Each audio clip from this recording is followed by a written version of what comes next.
anywhere in the world with experts in the industry to teach and show you how.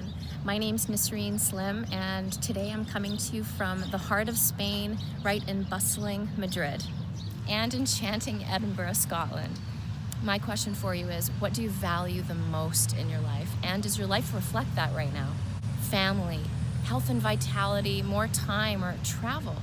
Are you able to enjoy these treasures, or not nearly enough? I was a waitress for 23 years, so I know what it means to feel stuck and in a rut. And now, as a digital entrepreneur since 2017, I know what time liberty is. And being my own boss and all that goes with that isn't just changing my life for the now, it's changing my life for my entire future and that of my family. So if you want to find out more, send me a message. I would love to hear from you, and we'll talk then. Bye for now. See you on the other side.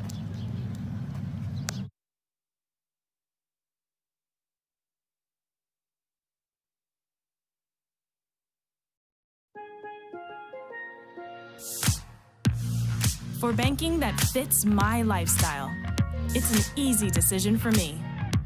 With access to my money when I want it, from anywhere. Or building a savings with peace of mind because my dreams can come true with the right actions. All types of dreams. Why wait for tomorrow? When I can get started today. Because Cayman National Bank helped us to achieve our dreams.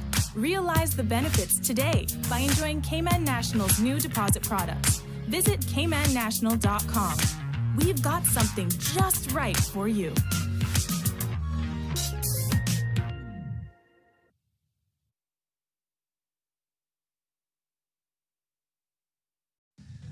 So we're going to divide up the playground so that each year group has its own, or each class has its own area. So they can come out, they can have a bit of a run round. And Mr. Gardner, you were mentioning about the outdoor provisions. Mainly we have some waiting areas at front. When the kids are dropped off in the morning, they'll be separated between the three areas. And also at each exit point and entry point into the building, we've removed the water fountains and installed hand sinks. We're having dispensers to dry your hands and also soap to wash your hands installed. That's going to be installed shortly. But at the water fountains on the outside of the building, we're going to replace with this type of system. Mr. Ray, thank you so much for joining us. Thank you for having me. Now let's talk about the canteen services and how food will be consumed and how food will be served. Sure, definitely. The good thing about the canteen service is that it was one service that really had the protocols established long before we had any issues with regard to COVID, because typically canteen servers would be in a position where they would have been covered with masks, they would have used gloves, they would have sanitized the dinnerware that was being used. So all of that will continue. The key part that will be quite different is that meals themselves won't be served within the cafeteria area. They'll be served within the classroom, right? And some schools may have all meals picked up for class and taken to the classroom. It may be a case where students are coming and collecting meals and going back to the classroom, but that's up to the organization of the school and how best they do it. But the important thing is that it'll be covered meals. More insight, and Mr. Ray, to you as well. But I'm going to stay with you a little longer because I know that there are some measures and protocols for new school bus transportation. Absolutely. So we're going to head out and check the school buses for some of those measures. Absolutely. Let's go. Mr. Ray, I feel like I'm going back to school. It just feels like that because we are here at Barnes Bus Transport Depot, where we're going to be talking about the school bus transportation protocols. I know this is really important. So what can you tell us with this? Sure. So ordinarily, in a normal environment, we would have had our school children just sitting on the bus and being transported as normal. With the advent of COVID, of course, we had to put other protocols in place. And the main thing that we are going to do, we're going to make sure that we sanitize hands when they get onto the bus. And the bus companies, they have their strategies of how they're going to start with social distancing. But the reality is that we can't maintain physical distancing within the bus. We would have way too many trips. It would take too long for kids to get to school. So we are allowed to have 2 per seat. But here at Barnes Bus Transport, Mr. Barnes has his strategy, as all the other bus companies do, in terms of how they're going to allocate students to seats. So I think it might be useful to speak to him.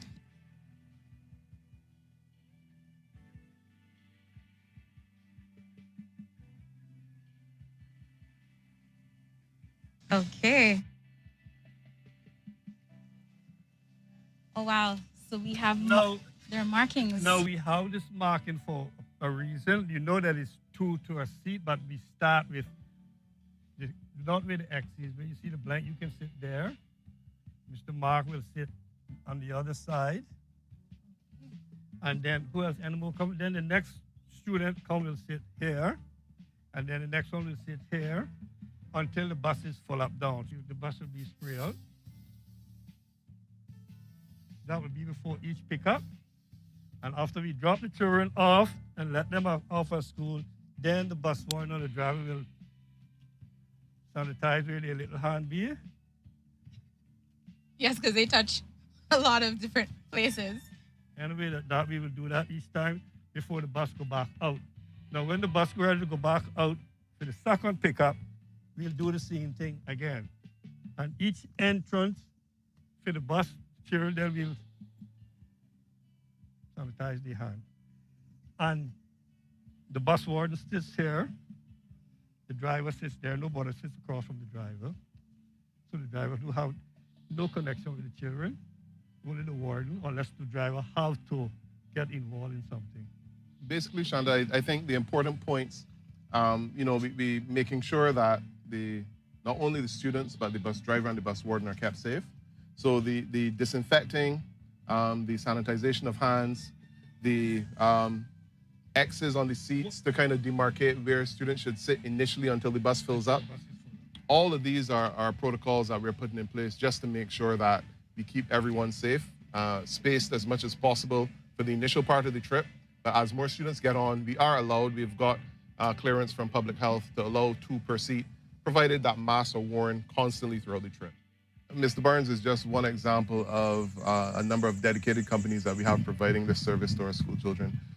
When we think of the responsibilities of teachers, the responsibilities of special support aides, teacher assistants, any staff in schools, the reality is that the very first interaction that students have with anything school related, for most of them, is the school bus, because the school bus picks them up first in the morning. So this sets the tone for the rest of the day. Parents are very concerned with this step. Like you said, it sets the tone for the day and for these kids. So seeing it and having that visual, it helps parents and puts them at ease, knowing that, hey, my kids, I'm sending them off for the day, and they can be confident that they're in good hands. Absolutely. There you have it, an inside look into the state of readiness into our government schools in the age of coronavirus. I'm Shanta Gallego.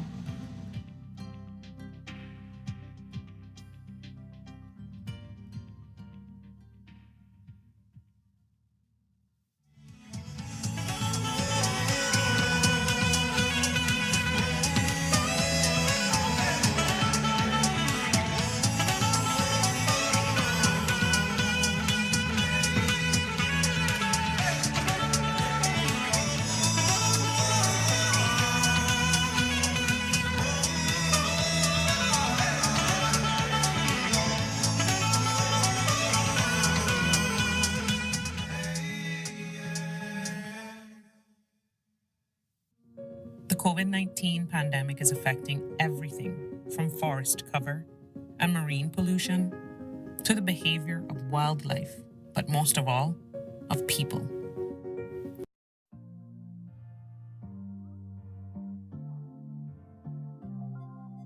Hey guys, welcome to the official YouTube channel of Millennium Marketing. In today's video, we're going to show you how to register your own website here in the Cayman Islands. The first step is you're going to want to go to uniregistry.ky. This is the site that we'll be using in order to register your website name. And as you'll see, there's a search box that appears here. This is where you're going to search for the domain that you actually want to register.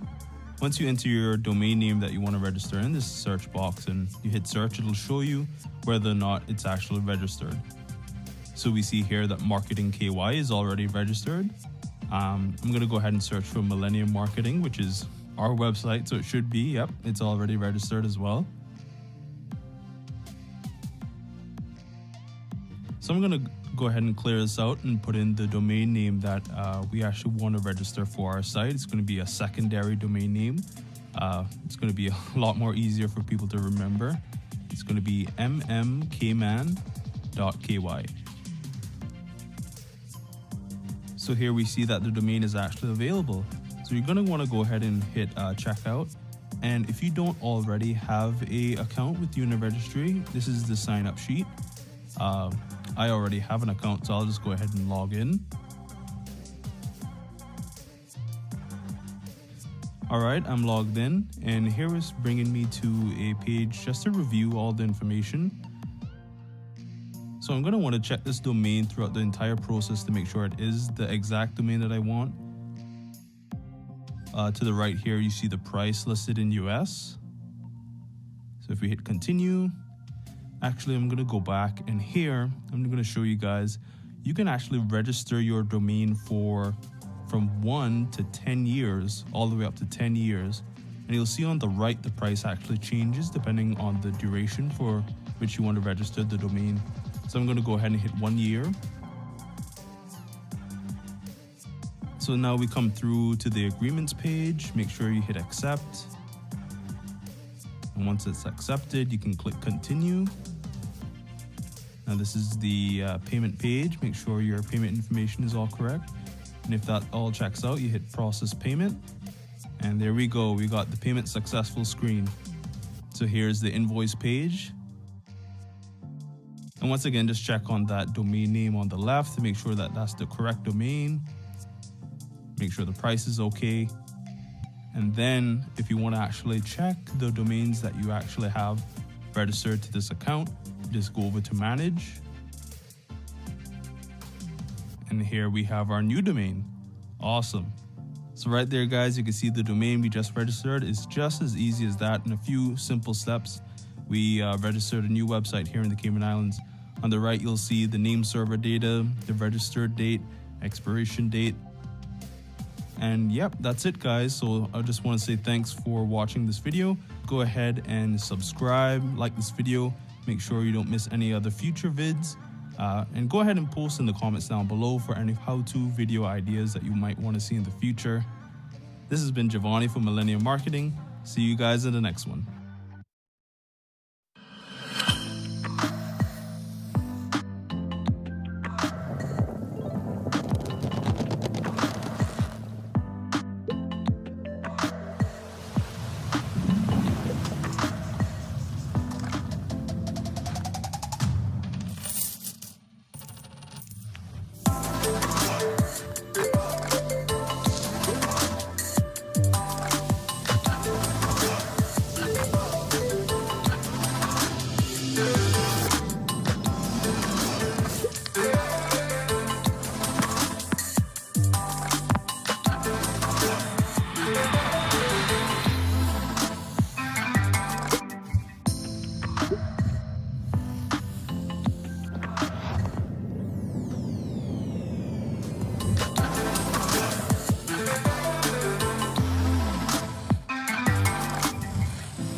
Me, you. After Hurricane Ivan, Caymanians discovered we are vulnerable to calamities we thought only happened elsewhere. We were reminded then, as we are being reminded now, that we are resilient. We are powerful. We are community-minded, Caymankind. For the people of the Cayman Islands, moments of crisis also present opportunity. We are the narrators. You are the catalyst for change. We, you, are responsible. This is not just our pandemic story, but it is the story of how 3 tiny islands came together to change course in uncharted waters toward greater national solidarity, functionality, and pride. Me, you.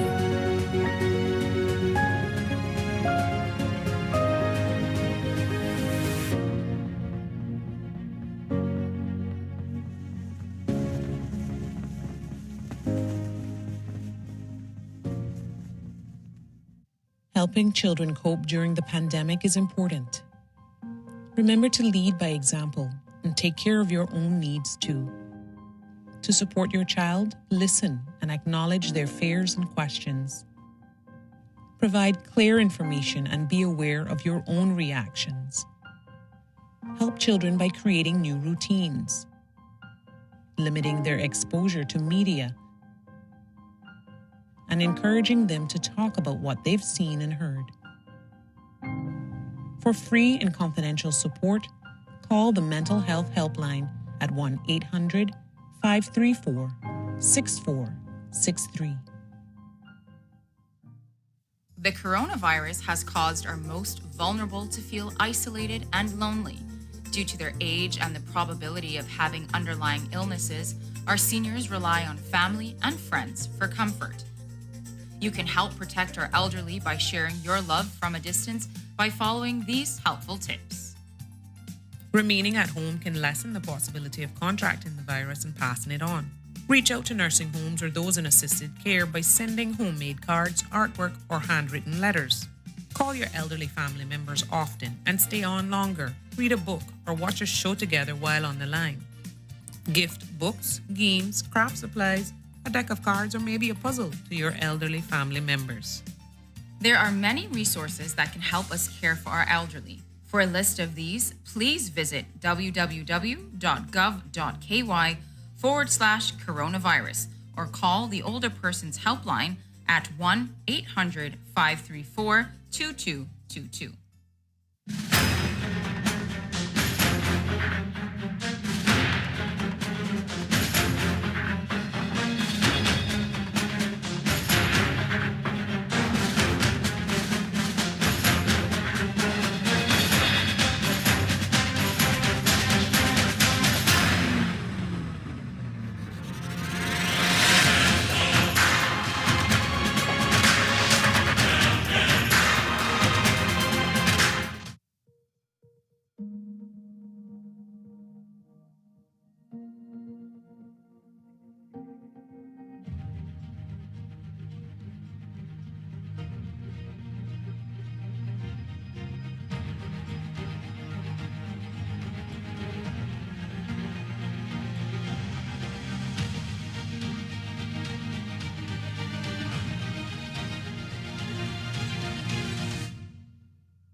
what does the return to school during the COVID-19 pandemic look like?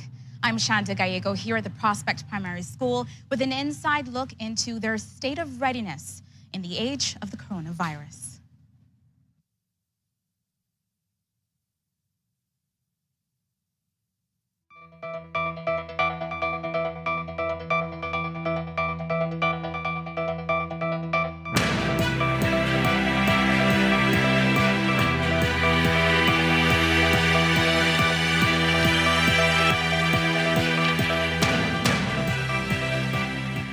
Hello, everyone, and welcome to today's press briefing. I'm Donna Bush. As always, I'm so glad you could join us on our various channels, as well as on Radio Cayman.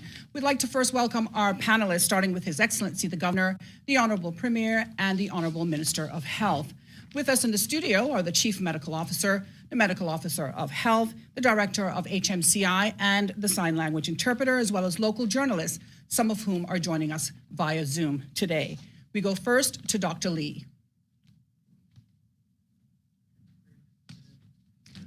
Apologies, we have a prayer. Let's pray. Father God, we come before you today and we lift up our nation. We thank you for your grace, your love, and your mercy. And we also thank you for sparing us from destructive storms and hurricanes this year. And we ask you, Father, that you would continue to protect and keep us as we continue to place you above all things. As we prepare to go into this press conference, we ask you for wisdom from heaven. Your word says that if any person needs wisdom, that they need to only ask you for it. So we ask you for wisdom for our leadership, for our governor, our premier, and for all those whom you've placed in authority to guide and to protect us. Lord, we also ask and we believe for the complete eradication of COVID-19 in Cayman.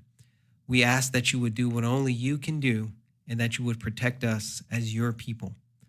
Father, we trust you and we place our nation in your hands once again. We pray all these things in the mighty name of Jesus. Amen. And thank you to Pastor Stephen De Silva. We now go to Dr. Lee. Good afternoon. We have 255 tests to report today, 6 positive, of whom 3 are travelers and are in hotel isolation. These are returning travelers. 2 are travelers who were on what I call the exit screen at the end of their period of isolation, and 1 in a child from Red Bay Primary School, and that result is weakly positive.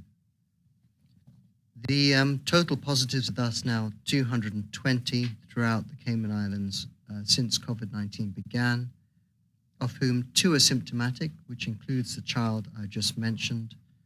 6 are asymptomatic. 1 person remains admitted at Health Services Authority in Georgetown and is stable. 211 have recovered. And of course, we've had the 1 death early on. Just to give you a bit more information about the child from Red Bay Primary, this child is weakly positive. However, at the same time, the child has symptoms related to a respiratory illness, and for this reason, we are classifying it the case as positive. In fact, one confirmatory test has been negative on this same child. So this is warranting further investigations, but we are being exceedingly cautious because of the nature of where this child is, obviously at school, and of the number of people involved. In order to begin our investigation here, a public health team was dispatched immediately as soon as it could be drawn together to attend Red Bay Primary, and they have so far taken 200 swab tests from a variety of both the year 2, where the child is, the schoolmates, the parents, the teachers, and other staff. We have also been taking swabs from NAU, where one of the family members works. I think it's important to note that both the father and mother of this child and the child's sibling have all been tested and are all negative. even though the person's sibling has some symptoms as well. I think I'll pause there and take any questions. Okay, we're going to go first to April Cummings from Radio Cayman. April, please go ahead with your questions. Good afternoon, Dr. Lee. So I'm just asking you to bear with me a little bit. What I'm trying to understand is, in this case, what you're saying is the test the results are weak. They have symptoms that might be COVID-19 symptoms, but might not. Is that, am I understanding that correctly? Yes, I think, like in common with many coronaviruses, of which the common cold is a coronavirus, it's often difficult to tease out whether it's, especially in the early days or in a mild stage, a respiratory condition. A lot of respiratory conditions, and indeed many viral illnesses, all present with very similar symptoms. We are treating this as a possible COVID case because the test has come back as weakly positive, and the child has symptoms that could be related to COVID. So our people got very panicked when this news came out. My phone blew up. I'm sure everybody else's did as well. Should people be extremely concerned, or should they just be, cautious? Where should their mindset be around what's happening right now? I think we're very early days into the investigation, so I think people should relax that we've taken all the appropriate measures. I mean, I'm so pleased that Public Health were able to respond so quickly. All of the people who are immediately related in the school have been asked to isolate as a household at home. So that makes everybody safe. So that if there is any spread, we've locked it down. And we now just have to sit tight and wait and see what the results show as they come through. They'll probably come through either later tonight or early tomorrow morning, because there's probably going to be more than one run that is required. So we get more information and can provide it as it's available. And one more question. So does this mean that all of the people who are being tested right now as part of this batch, are they all going to need to isolate for 2 weeks? How does that work? It really depends as to their contacts, and I don't have the details back from Public Health. We normally only ask people to isolate if they're close contacts.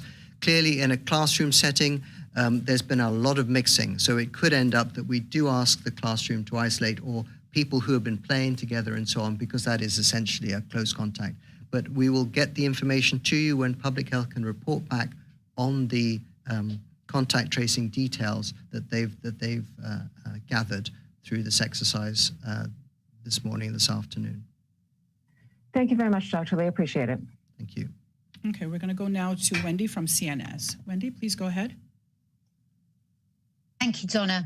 Good afternoon, Dr. Lee. Afternoon. Can you help us understand when you say somebody weekly tests positive? I mean, they've still tested positive, right? So the virus is still in them. Is this an indication of the virus being at the beginning of its incubation or at the end? Or could it be both? It could be both. It's possible it's both. When we say it's weekly positive, if I just tackle that, because that might help a little bit. We discussed before how the PCR test works. What it does is it doubles it doubles its ability to test each time that it runs another cycle. And so as the cycle numbers run up, what you're getting is you have to double and double and double the amount of information, the amount of genetic material that's there, until you begin to detect something with a luminescence approach. So as you begin to double and double and double, you end up having doubled so much that you begin to get noise in the system. So at the very end of the doubling process, you have to have a cutoff point where you say anything after here, we're going to disregard, because it's likely to be noise. That's when you have to have a doctor or a microbiologist, a clinician involved to make the interpretation.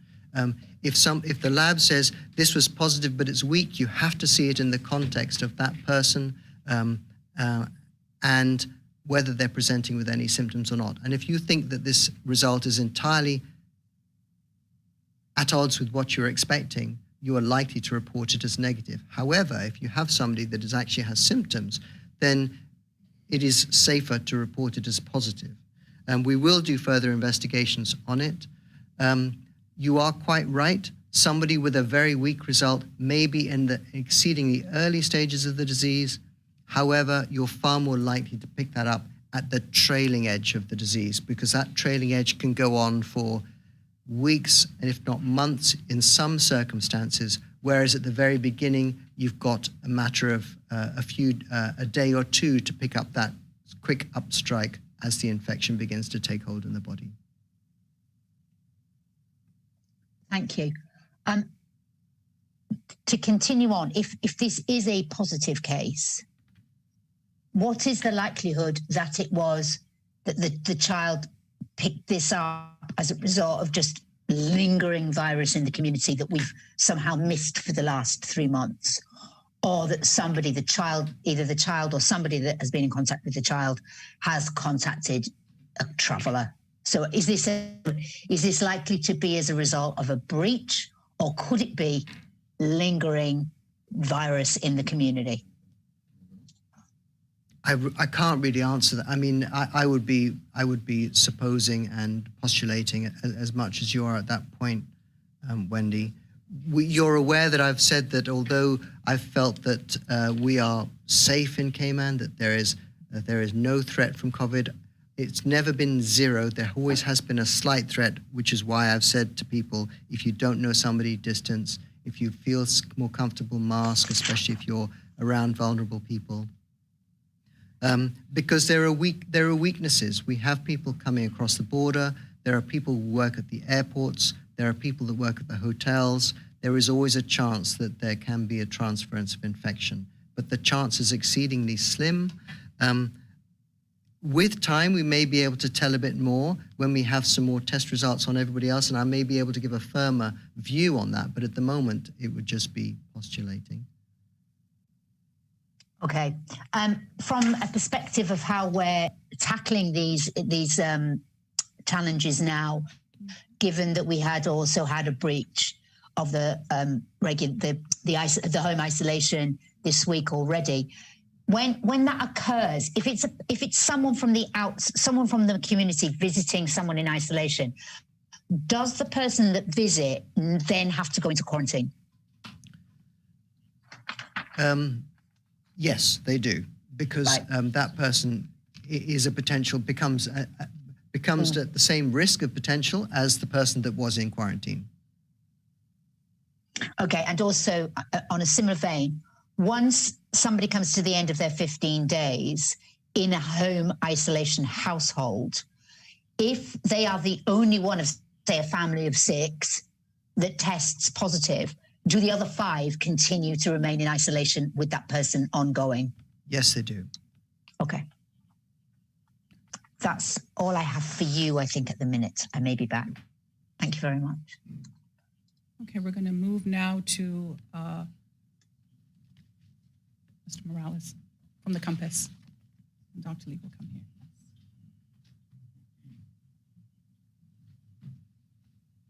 Play some musical chairs. Kevin Morales with the Cayman Compass. Dr. Lee, just based on how you've described the test results and the fact that the family members tested negative, I'm wondering, what are the chances that this is a false positive? There is always a chance. We look into the quality assurance programs. Quality assurance is an ongoing thing. The more and more samples that you do, there is a chance for errors to develop. The thing that makes me think that this is not an error is the fact that in fact we were looking for 2 different gene points and they came both back positive. Sometimes we use one of our tests that only looks at one, sometimes we use the one that looks at both.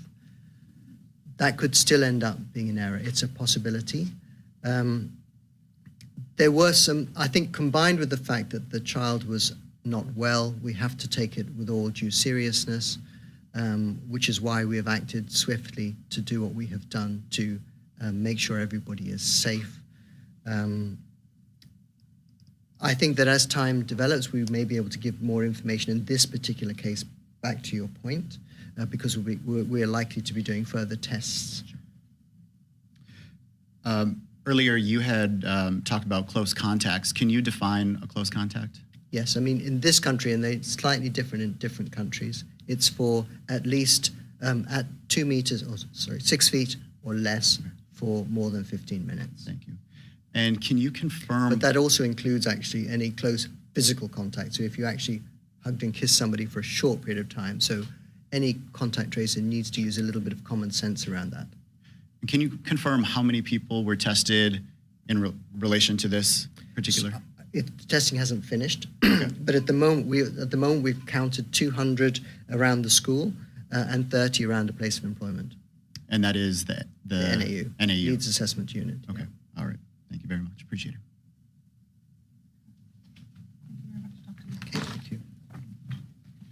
Okay, thank you very much to the media for asking those questions. Now we're going to go to our Honorable Premier with his remarks. Thank you, Donna. Hello, everyone. We really didn't plan to be back this Friday, but events being as they are, here we are. We did have, and we do have a very concerning situation today, but I hope that the public would have been reassured by the government's and the public health's response to this issue. Red Bay Primary obviously is a primary school in my constituency, and therefore I have even more concern and interest than otherwise I would have in any event. If in fact this turns out to be a false positive, that would be wonderful. But we needed, and we do believe we are justified in erring on the side of caution. As Dr. Lee has indicated, more than 200 tests have already been performed, including all of the students who were in that particular year. And on the reopening of schools, all year groups were placed in containment bubbles as a safety measure.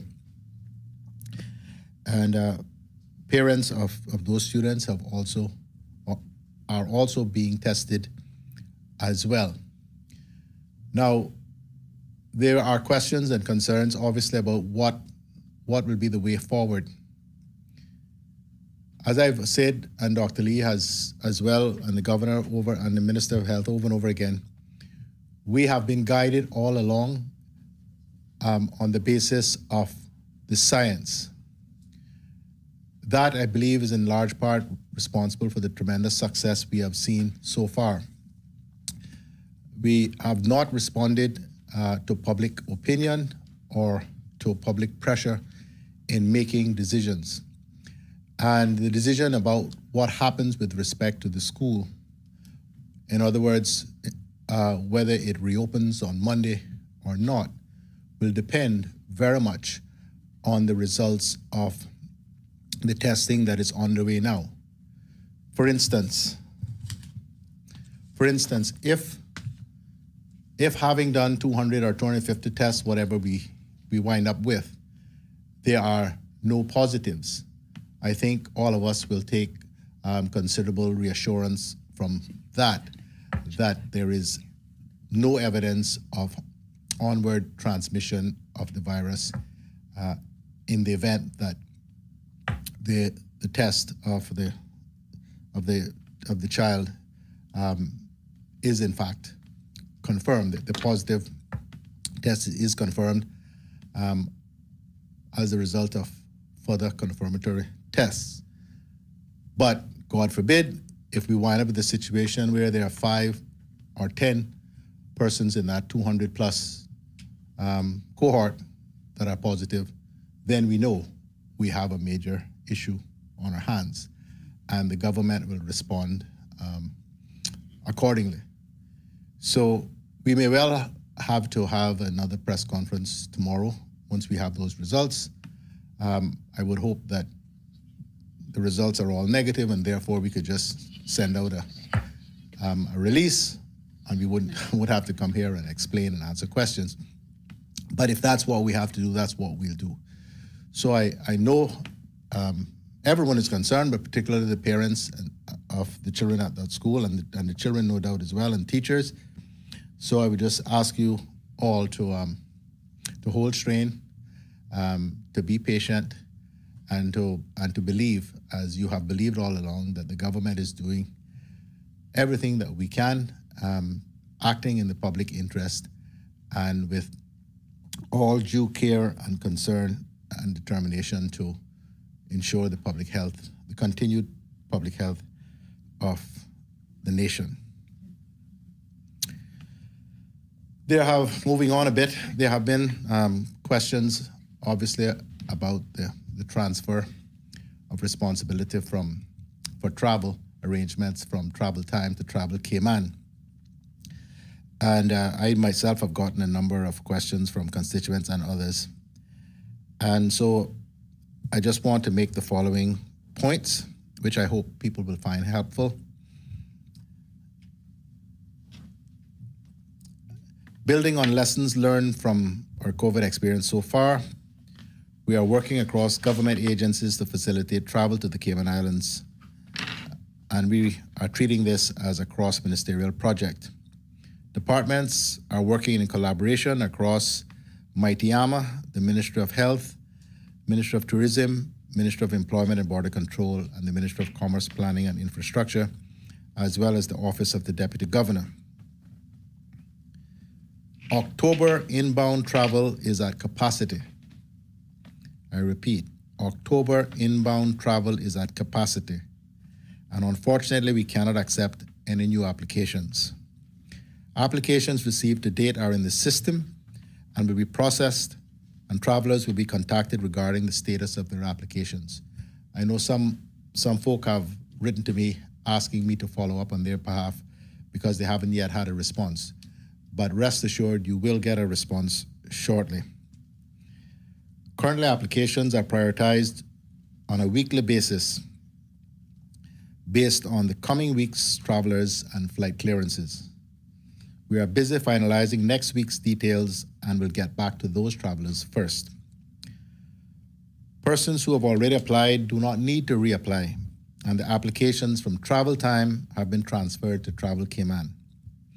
A new portal is being developed which will speed up the application and approval process, and we hope to launch this in the coming weeks. All travelers who have applied through Travel Time and Travel Cayman for travel in October will be contacted regarding their application. Once approved to travel, quarantine arrangements will be finalized with the traveler.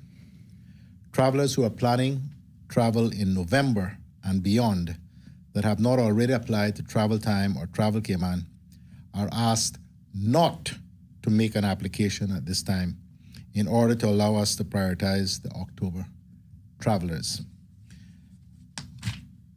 We are working hard to process applications and get information to the public and travelers in a timely manner. And folk, we really appreciate your continued patience. For the most up-to-date information on travel requirements to the Cayman Islands, visit www.exploregov.ky/travel. So I think that's all I will say at this particular point. Okay, thank you very much, Premier McLaughlin. Your Excellency? Yes. I did get another note. I'm sorry. This is about NAU. Again, the rumor mill is rife. And coincidence has not been kind to us today at all. So normally, NAU does not open to the public on Friday. They spend that day processing applications and dealing with other internal issues. So they would not normally have been open today anyhow. As has been indicated, a family member of the young child who was tested positive works there, and all of the staff there have now been swabbed as well. So we get results there. The landlord had previously scheduled a deep cleaning and sanitizing of the premises to start next week.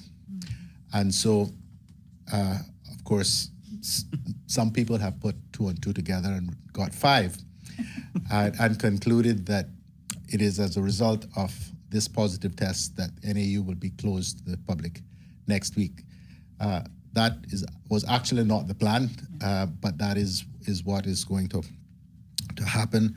They'll take 2 or 3 days to do the fumigation and deep cleaning, and then the NAU will resume its office there the following week, which I think is the 12th.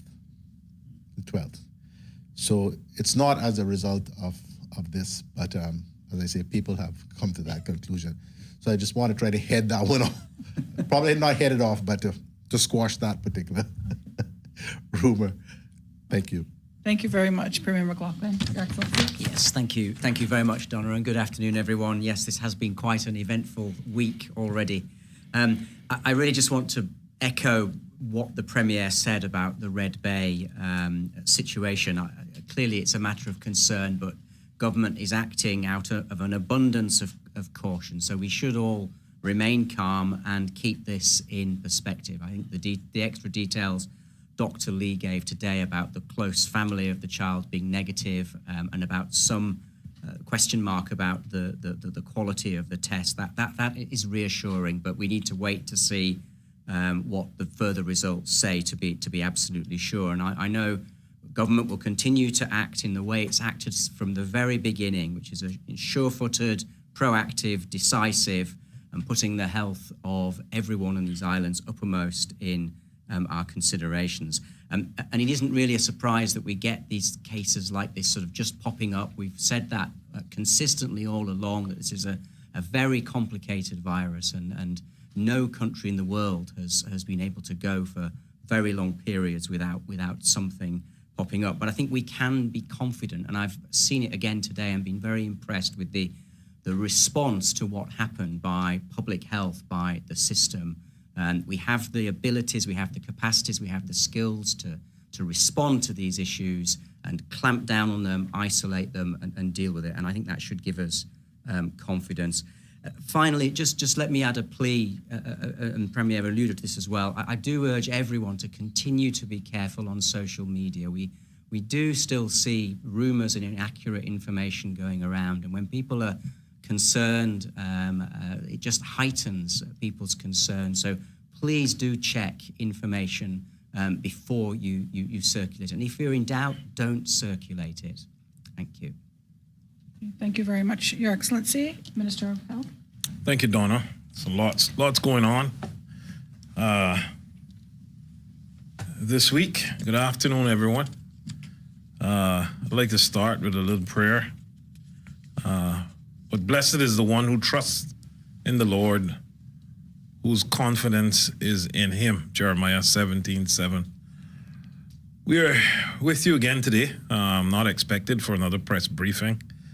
To keep you updated, especially with the ongoing concerns today around the student who tested positive. We are praying for a speedy recovery for the child. I know there has been a lot of concern. However, I want to reassure the public that we have the most robust testing, tracking, and tracing systems in place.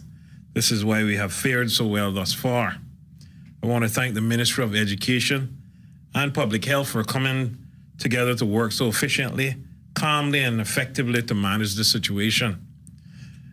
I want to ask the public the same confidence that you had in us, that you can continue to have that, as we always put life first.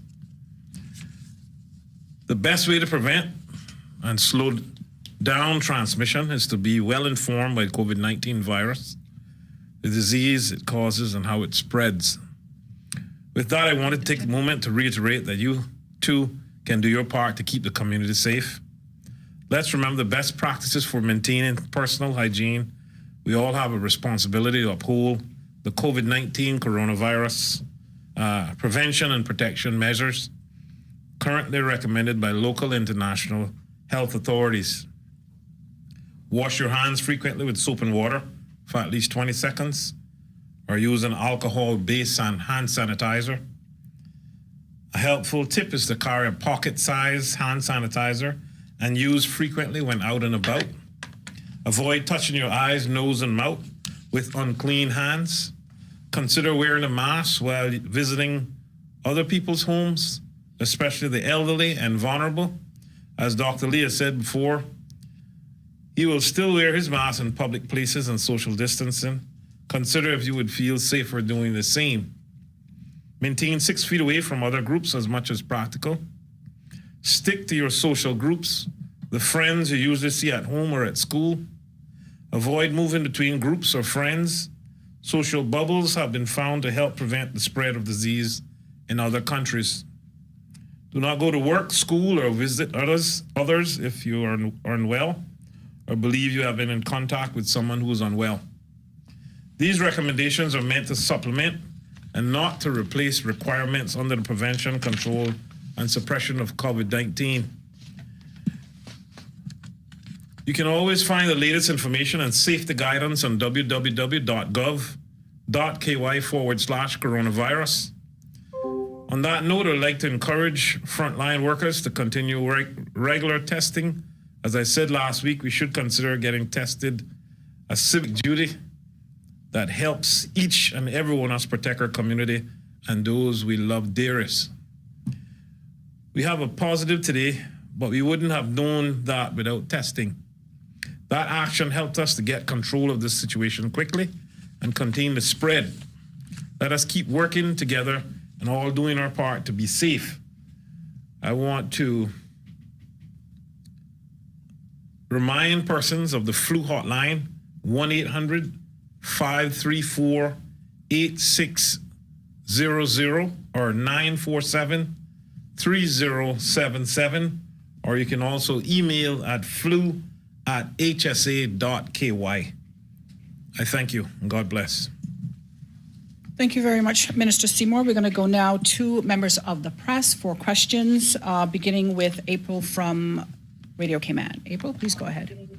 Thank you, Donna. I think this question really goes to the Premier. We've relaxed measures to such a great degree right now. Do you think we have relaxed too much? No, I don't at all. I don't think we have any evidence of that. Obviously, when we have a clearer picture of the situation that has just arisen, I might rethink my words. But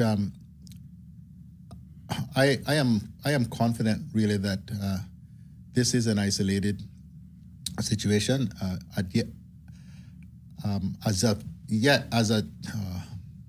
As of now, we haven't been able to explain it, but I think in due course we will be able to do so. But the minister has just outlined what all of us need to do, and I don't think many of us are doing it as religiously as we previously did. I know I am not, and I feel chastened by his words. I'm not washing my hands the way that I used to, because we've all, I think, relaxed as a result. But if circumstances indicate that we do need to revert to some of the more restrictive measures, including the mandatory wearing of face masks in public places and so forth, then that is what we'll do. But I've had a chat with Dr. Lee as well, and we don't think that as of today that we are at the point where we need to ramp back up the restrictions, although it is always good and sound advice and practice to wear masks if you are dealing with vulnerable people, or if you think that you are in a situation which might present some risk. So there's nothing to be lost by wearing masks, but we don't think as of today that we need to rethink those restrictions. Tomorrow, we'll see what the results of the testing today say. Thank you very much for that, sir. One more question. Donna, is Dr. Lee still in attendance? Yes, he is. I'm hoping this is a question he can answer for me. As a parent, I tend not to rush my kids to the hospital when they have flu symptoms, for example. I tough it out. So when I heard about this child being ill, I thought, well, how did the testing come about? Was the child taken to the emergency room? I know you can't give too much information away, but what led to the testing? And for parents in general, when should they be taking their child to be tested for something like this? April, Dr. Samuel Williams Rodriguez is coming to the podium to answer your question for you. Perfect. Thank you so much. Hi, good afternoon. Thanks for the question.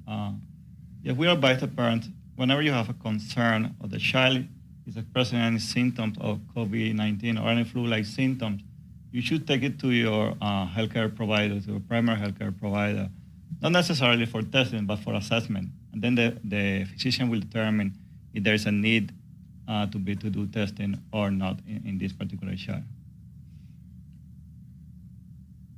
April, does that answer your question, or there was another part of the question, I think? Well, I mean, it answers, I think, the general question for parents about what they should be doing. In the case of this young child, how did the testing come about? Was it exactly in the fashion that Dr. Rodriguez mentioned? That's correct. The child has some mild flu-like symptoms, and she was taken to the hospital by one of the parents. And then the decision was to test the child. And it's been a while since we've actually talked about what the symptoms are for people to look for. Are we talking just the general flu-like symptoms, or are there any specific things now that it's been quite a few months that we should be looking out for that might be a little different than we'd expect? The general flu-like symptoms like cough, runny nose, any fever, headaches, body aches, and they could also have vomiting and diarrhea. Thank you so much for that, sir. I really appreciate you reiterating that one for us. You're very welcome. Okay, thank you very much, April. I do have a question from the public that maybe Dr. Lee or Dr. Sam can answer. The question relates to the parents testing for the mom. Has the mom's co-workers has taken place? Has the same happened for parents of the co-workers of the dad?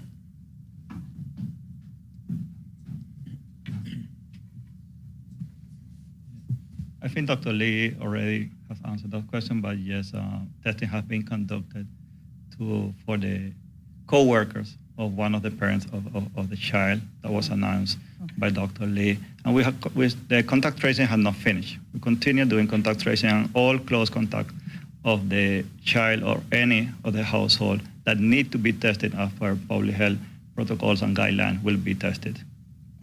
Thank you very much, Dr. Sam. We're going to go now to Wendy from CNS. Questions for the panel? Wendy, please go ahead. Hey, Donna, did that work? Am I unmuted? Yes.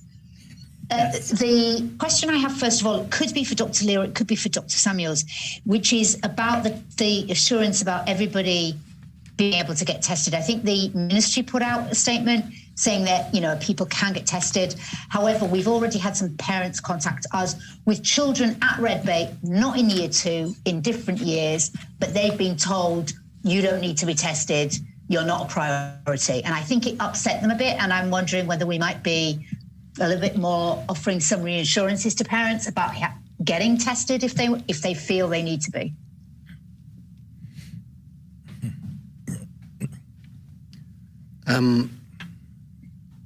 Good afternoon again. I've just received a message from Ms. Lizette Yearwood from the Health Service Authority advising that although all relevant people have currently been tested or are about to be tested, they are organizing a drive-through at the Health Service Authority tomorrow for anyone else who wants to be tested. And you will not need to register in advance. You can just do a drive-through. I suspect very much that there will be more information on how this will work on the Health Services Authority website or their Facebook page, so I'd encourage you to check in there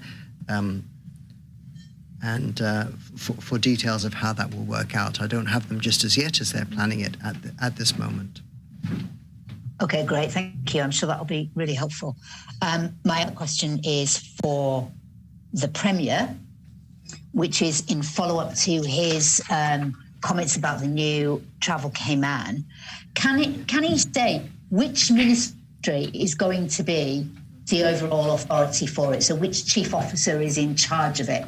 Like the team, we understand, comes from lots of different ministries, but who's in charge? Well, Travel Cayman is essentially going to be run by Cayman Airways. So that ministry responsibility for Cayman Airways rests with the Deputy Premier. So Cayman Airways is going to decide who gets to come on all flights, be it British Airways, private jets, and who goes in quarantine? Yeah, they're going to run Travel Cayman. So instead of going to Travel Time, you go to Travel Cayman to make the arrangements. Okay, and it's Cayman Airways that will make these decisions? Yeah, Cayman Airways staff have taken over that responsibility. Obviously, they have some bandwidth that they previously wouldn't have had because they're not flying 4 or 5 flights a day anymore like they used to. And the truth of the matter is that the work of other ministries has been severely impacted by having to deploy staff during the crisis. But we're at a stage now where, while there's still a crisis, we've got to learn to manage within it and to utilize staff who have bandwidth, space, time to do it. And after some discussions, some negotiations, it's fallen to Cayman Airways. They're quite familiar with making travel arrangements, so not much of a stretch for them to be able to manage this. Okay, it's just that they referred us back to the ministry that it just didn't seem as though it was an appropriate or authority. That's all, because obviously they have to make border control decisions, decisions about quarantine. But the government's comfortable with an airline doing all that. Yeah, well, it's if we weren't we wouldn't have done so. We have, I think, quite a bit of experience with and knowledge now about what it takes to run this. So, okay, I've certainly been given the necessary assurances. So, okay. The other thing is that obviously you've just outlined what the problems are, but I've just seen some exchanges. One example where somebody was on for an hour and a half and they were in position 33. On the phone, queuing on the phone. So do we have any numbers about how many members of staff you have actually got on this Travel Cayman team that are answering the phone and dealing with emails? No, I don't have the numbers here. But, I know you and others all expect perfection, but there's no such thing. There are, no matter how hard we work, no matter how much we do, there are going to be occasions when operations, regardless of whether it's Travel Cayman or public health or anywhere, that something falls short of the mark or the standard that's expected. That's just the way it is, But we really try hard, very hard, to get things right. So I just ask for continued patience of everyone as we all collectively work through, what is a very trying time. Okay, thank you. One more thing. At the moment, just to clarify, you're going to maintain the 500 people gathering limit. You're not going to cut that at this point? No, we're not going to make any changes today. As I said, we'll be guided by what the results show tomorrow as to what if any, changes need to be made. We just don't have enough. We just don't have enough information today to make those sort of significant changes. Fair enough. Okay, great. Thank you. I appreciate that. Thank you, Wendy. We now go to Kevin Morales from the Compass. Thanks, Dana. Mr. Premier, with respect to the decision to whether to reopen the school Monday, we've been talking this whole time about how the incubation period can last up to 14 days. So even if we're conducting tests today, is the time between now and Monday enough to feel assured that those test results are correct? Well, that's really a question for the health professionals, but we'll be guided by their advice as to what the risks are. As I said, they established year group bubbles, to limit the interaction of students. So, there'll be questions as to, whether you simply essentially ground or isolate that 1 year group, or how much broadly do you need to move it. So, again, I hate the speculation. So we'll be guided by what the results say and advice, and we'll take the appropriate decisions when we have that. Thank you. Don, if it's okay with you, Dr. Lee, could I ask you to answer that question as well? You give a very similar answer? Okay, all right. He's taught me, you know. Cool. Thank you very much. And actually, my next question might be for you anyway, Dr. Lee. I was just wondering if you can confirm the timeline as to when the child first started showing symptoms, when they were tested, and I guess a big question is whether the child was back in school or around other people after the test at any point.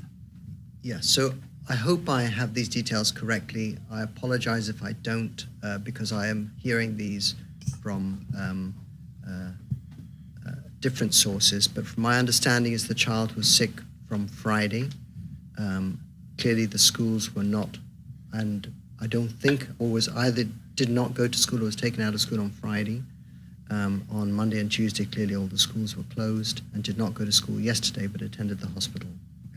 And had not, was that hospital had not been around any other students after the test? There have been some contacts, but that's part of the contact tracing. We already know the contacts that have happened, like, for example, I think the child met some people on the weekend, so we have those details. Sure.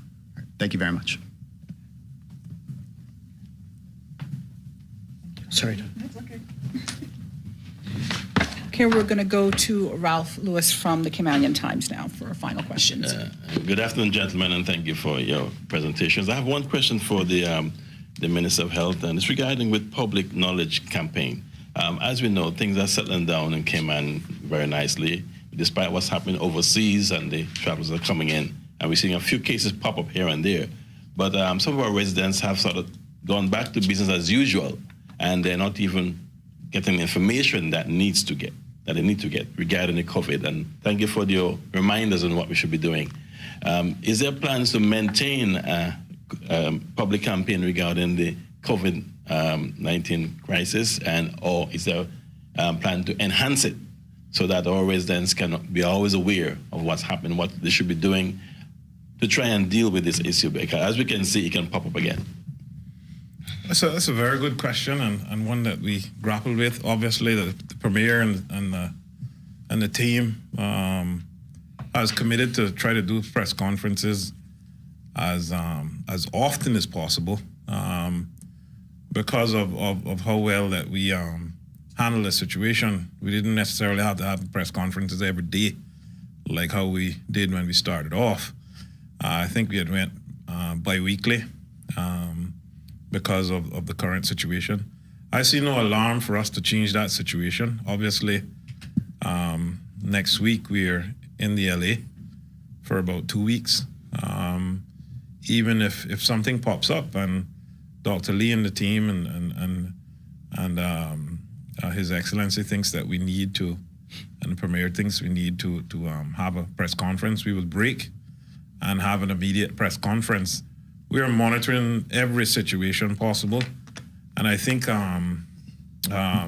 this everything that pops up is a lesson that we learn of something that we can do, and I'm sure that GIS and the communication team has saw this as one way that weekly we need to still put out something. I think Dr. Lee still puts out or Public Health still puts out the numbers on a daily basis as to how many negatives, how much positives, which is helpful. But we don't want to alarm the public. We want people to try to get back to some kind of normalcy. Yeah. Obviously, this Red Bay situation has alarmed everyone, including us. It's not something that we want to hear, knowing the great job that we've done during the last 6 months or so. But I agree with you. I know some persons had stopped watching the press conferences, and they would message me or Premier or any one of the other persons elected, trying to get information on what to do with certain things, and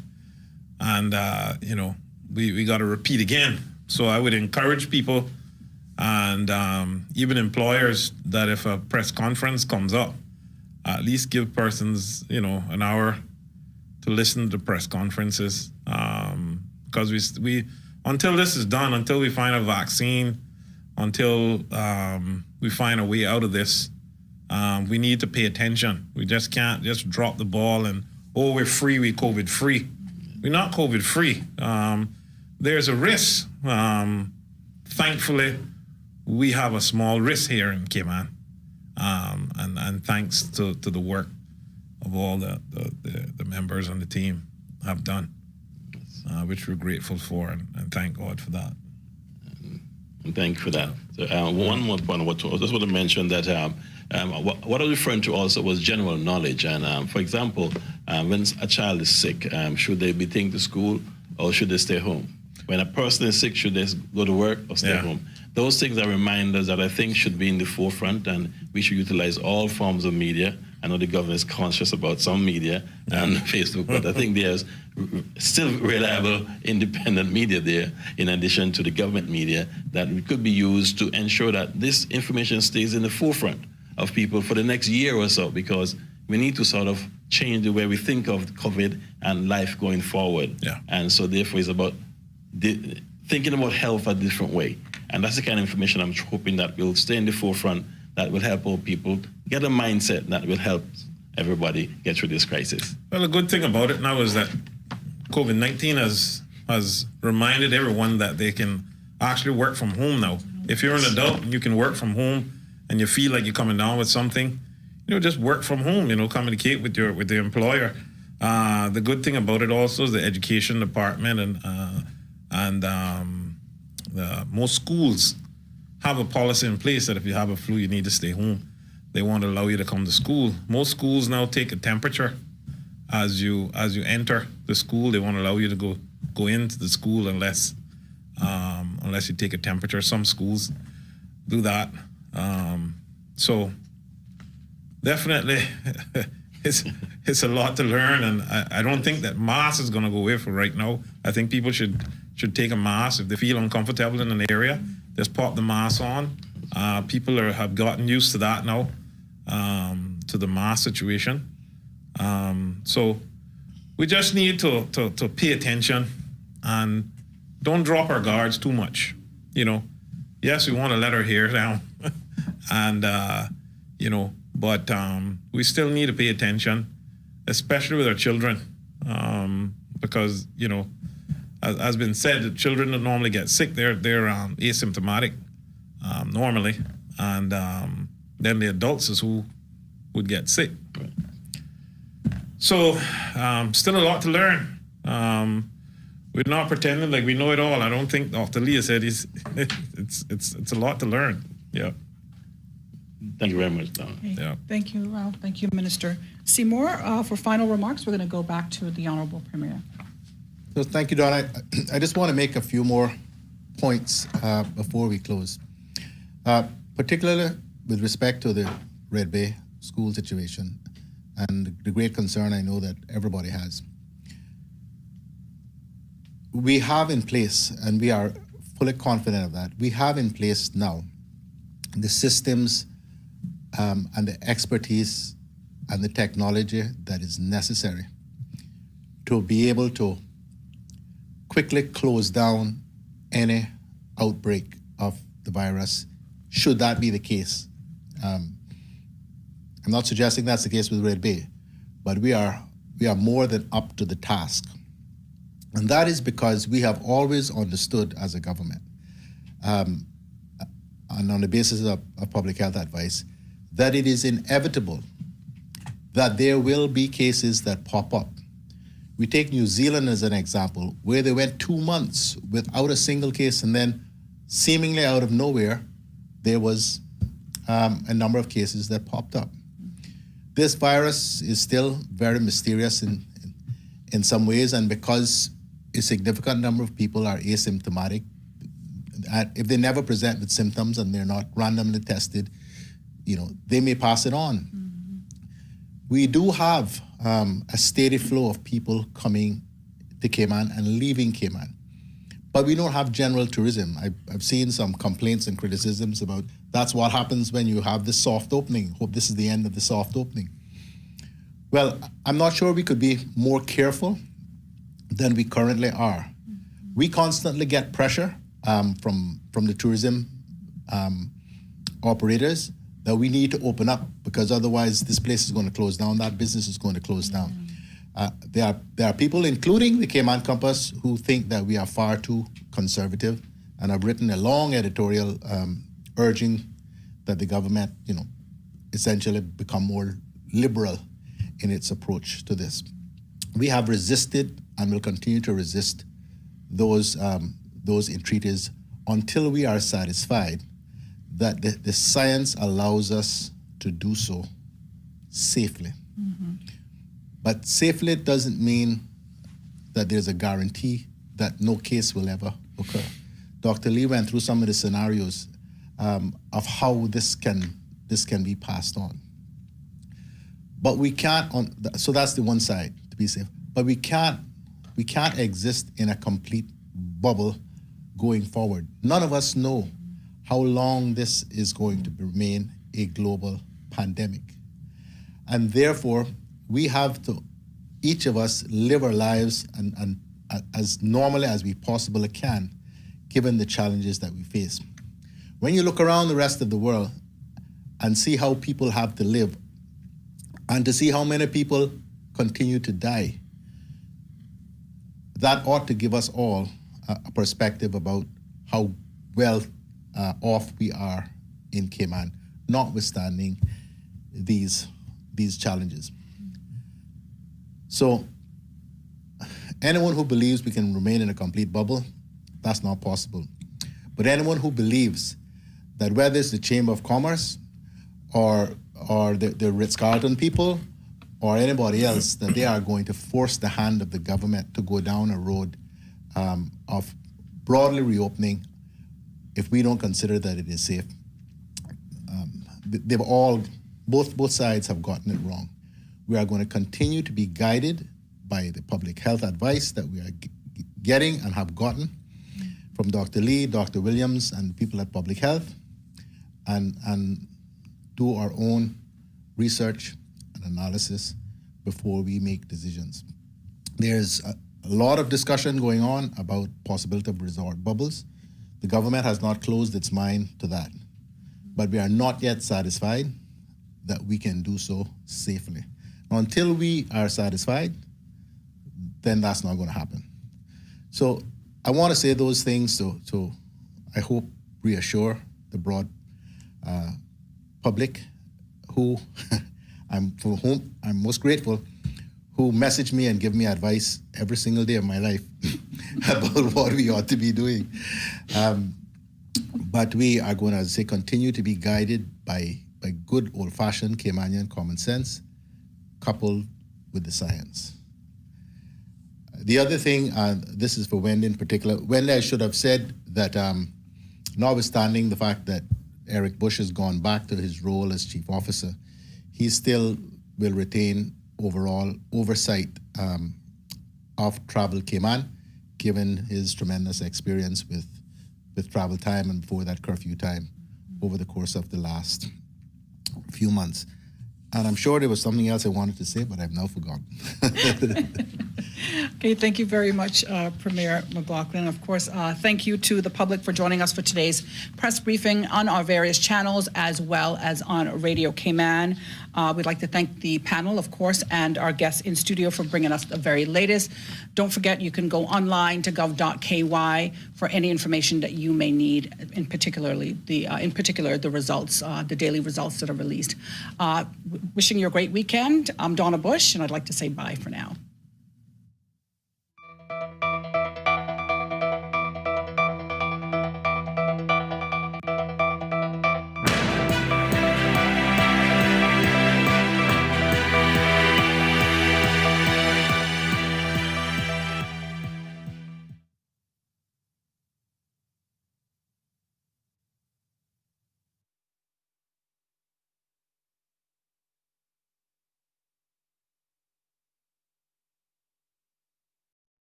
Please be seated. The House has resumed.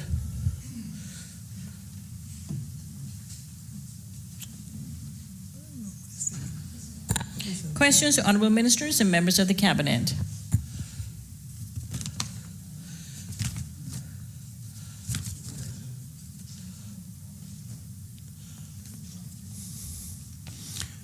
The elected member for Newlands, we call on the Honorable Premier for suspension of standing orders to allow questions to be asked after the hour of 11 a.m. Thank you, Mr. Speaker. Mr. Speaker, I beg to move the suspension of Standing Order 23, 7, and 8 in order that questions may be put to ministers after the hour of 11 a.m. Question is that standing orders be suspended to allow for questions to be asked after the hour of 11 a.m. All in favor? Aye.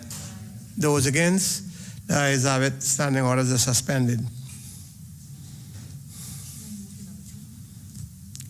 The member for Newlands is absent? Yes. Out of the chamber, I should say. So question number 2 then. Elected member for Georgetown Central, to ask the Honorable Minister of Commerce, Planning and Infrastructure, question number 2. The elected member for Georgetown Central. Thank you, Mr. Speaker. I rise to ask the question standing in my name on order paper number 2. Can the Honorable Minister provide an update on the Georgetown Revitalization Project? The Honorable Minister of Planning.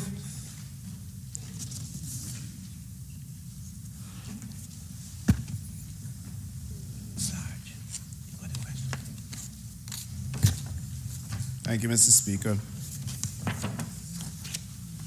Mr. Speaker, the answer is we are happy to report that the revitalization is well in hand with a number of pocket projects currently underway. First, we took the COVID-19 opportunity to undertake an extensive as-built survey of downtown, recording boundaries, sidewalks, and curbing details, utility lines, and other physical features. This was something that was never on record, but will prove invaluable to the redevelopment project in the long run. Mr. Speaker, with the hiring of a local transport engineers and architects, the manager has focused on pedestrianizing, lighting, and enhancing downtown through proper design and technical expertise. Some of this work has begun with the redevelopment of Phase 1 of the Heroes Park and the Port Authority Taxi Depot last year, to the current redevelopment and enhancement of Cardinal Avenue, Elgin Avenue, and Main Street. The team has been meeting with stakeholders of the area, and we anticipate construction to commence in the final quarter and run throughout the early quarter of next year. My ministry has coordinated the amendments to the development and planning law that will come before this honorable House. These changes will provide more flexibility for sustainable mixed-use development and parking arrangements. We are also now in the final stages of launching a pilot park and ride shuttle service for the urban district that will benefit our environment and help reduce congestion. Mr. Speaker, we are excited about these capital investments in our town center, and we anticipate that they would help bring back the pride and vibrancy that we all desire to have for our capital, Georgetown.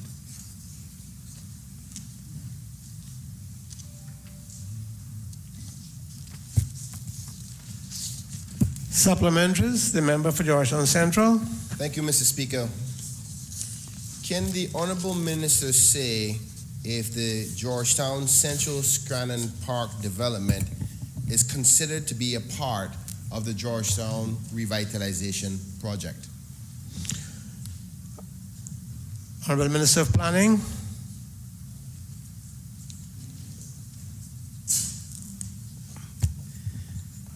Mr. Speaker, the Georgetown Scranton Central Park is being managed by the town manager, Mr. Colin Lumsden. So yes, it is being developed under the umbrella. Member for Georgetown Central. Thank you, Mr. Speaker. Can the Honourable Minister say what commitments were given to the Georgetown Central Scranton Committee, non-profit committee, as to what assistance you would be giving to that project development? Or do you have an outline of exactly what you will be assisting them with? Honourable Minister of Planning. Mr. Speaker, that's another substantial question. I think if the member, I'm happy to come back and speak to him more in detail about that if you want to ask. But at the moment, we are at the schematic design and fixed boundary survey. The schematic design and the fixed boundary survey has been completed, and I know that the committee had a meeting with the town manager, I think it was last evening, to discuss the next steps. Member for Georgetown Central. Thank you, Mr. Speaker.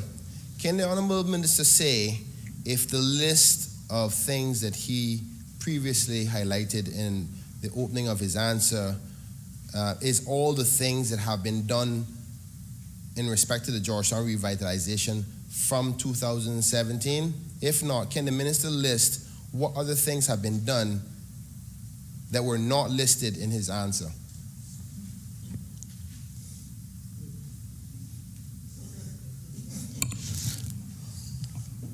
Honourable Minister, can you answer that?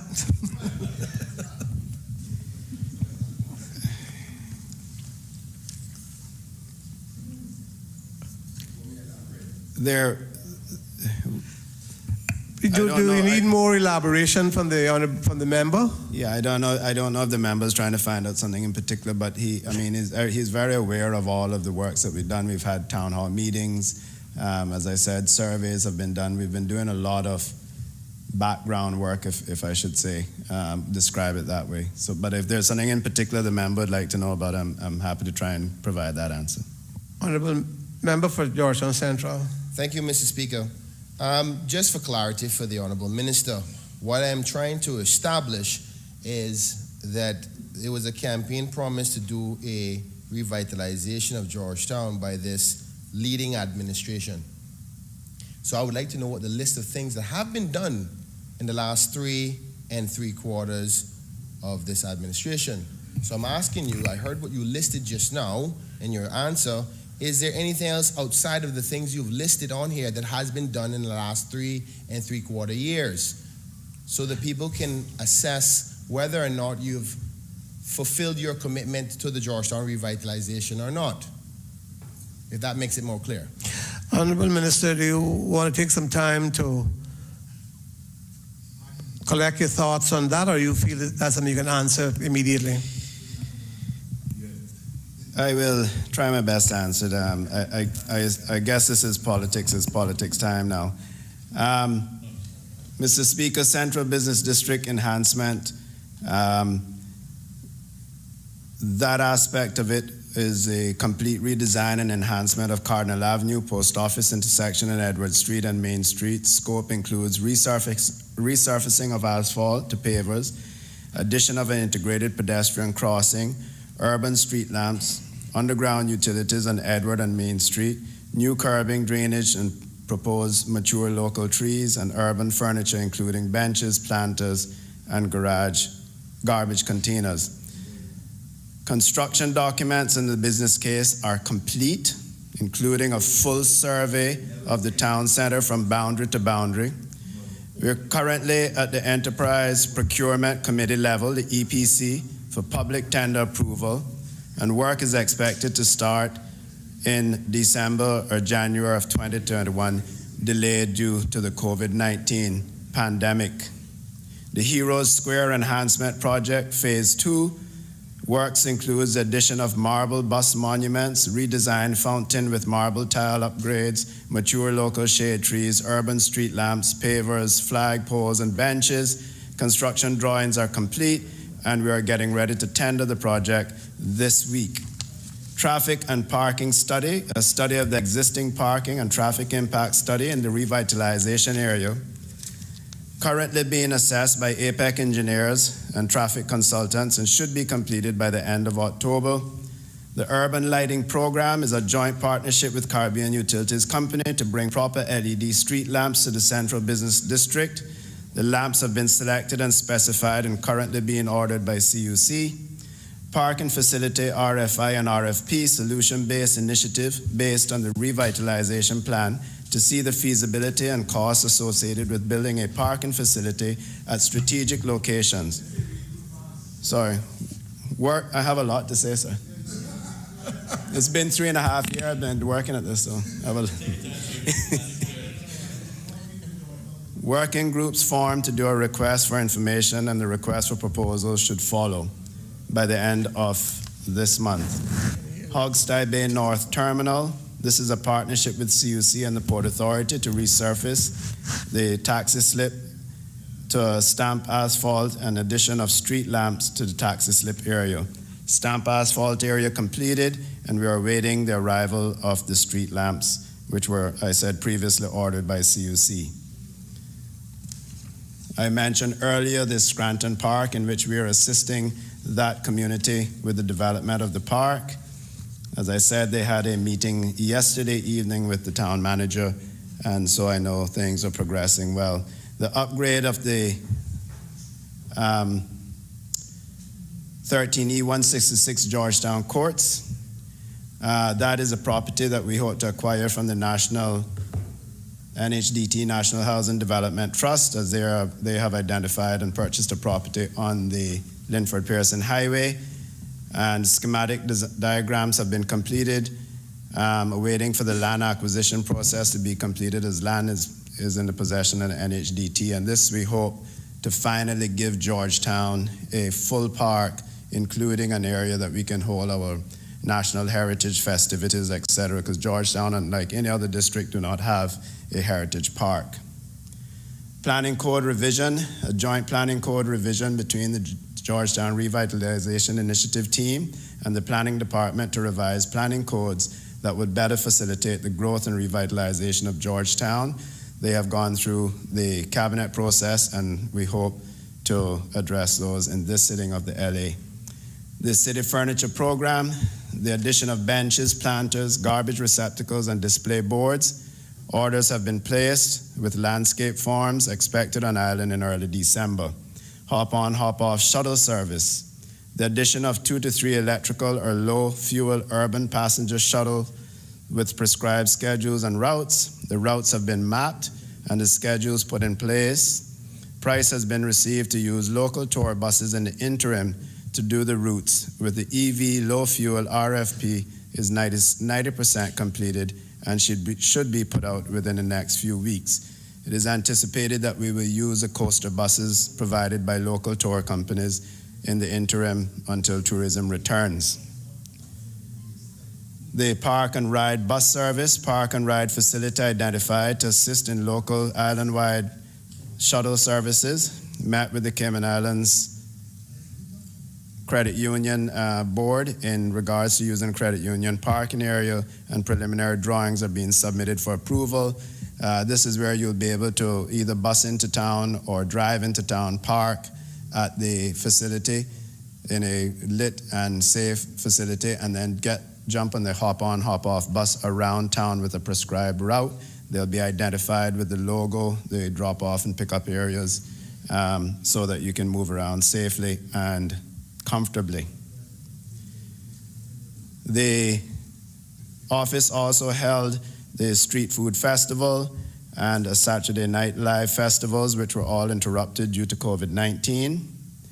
And we are also heading up what, if you have seen in the local social media arena, a joint COVID-19 response initiative with the private sector to promote local, shop local, and experience all that Cayman has to offer. That launched this week, and is the uptake on social media has been tremendous, and thus far it has been a success. And then of course we will have our enhanced Christmas tree lightings and decorations around the business district as we did last year. Thank you, Mr. Speaker. The member for Georgetown Central. Thank you, Mr. Speaker. I want to thank the Minister for that extensive answer. I appreciate it. Just one last supplementary. Can the minister say whether or not the obvious fact that the port is no longer going to be going through, that must have had some effect on the plans for the Georgetown revitalization? Because I think most Caymanians by now would have seen the plans for the 4th Street and the road on our coastline. So can the minister say whether things had to be changed, what things may have had to be changed as a result of the port project no longer moving forward in respect to the Georgetown revitalization element? Honorable Minister of Planning. Thank you, Mr. Speaker. Mr. Speaker, I am not able to speak to whether or not the port is going to happen or not going to happen, but what I can say is that it has no effect on the plans for the Georgetown revitalization. The Honorable Leader of the Opposition. Thank you, Mr. Speaker. Mr. Speaker, I would beg that I ask the minister a question that he can briefly explain to us the current redevelopment and enhancement of Cardinal Avenue, Elgin Avenue, and Main Street. What does it entail? Honorable Minister of Planning. Thank you, Mr. Speaker. Thank the member for the question. It is a redesign of the traffic flow, including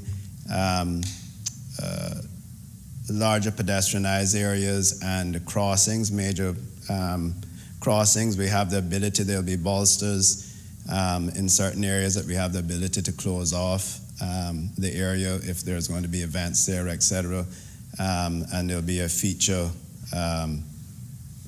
art piece monument in the middle. So it really looks to enhance the Cardinal Avenue area and the area in particular between the post office and what we would call the old Comart building.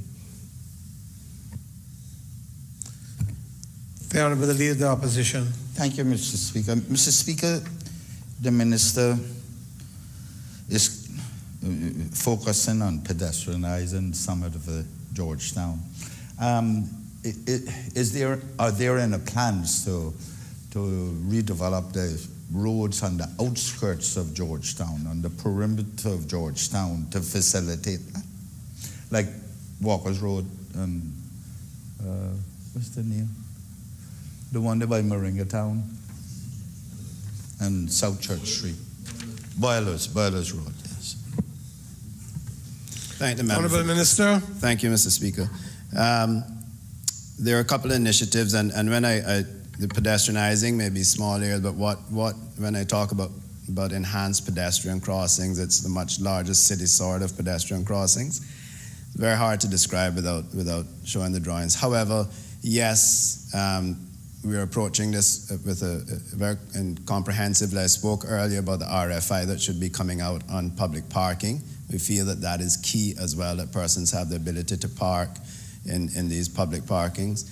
And then the hop-on, hop-off service so that you don't have to drive into the center of town to try and find parking, as well as the Godfrey Nixon extension, which goes from the Blue Marlin restaurant at Eastern Avenue intersection there out to North Church Street, and then the enhancement of Mary Street and the connection between Mary Street and Bodden Road going through, as well as that Godfrey Nixon extension. So we're going to kind of cut up that waterfront into city blocks, if you want to call it that.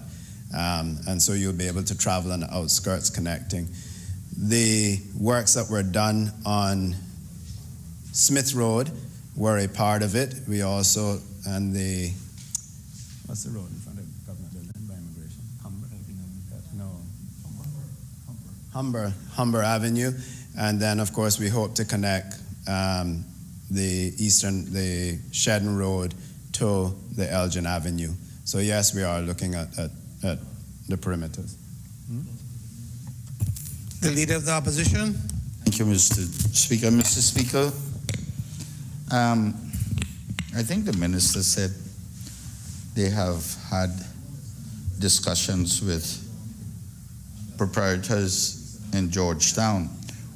What plans are in place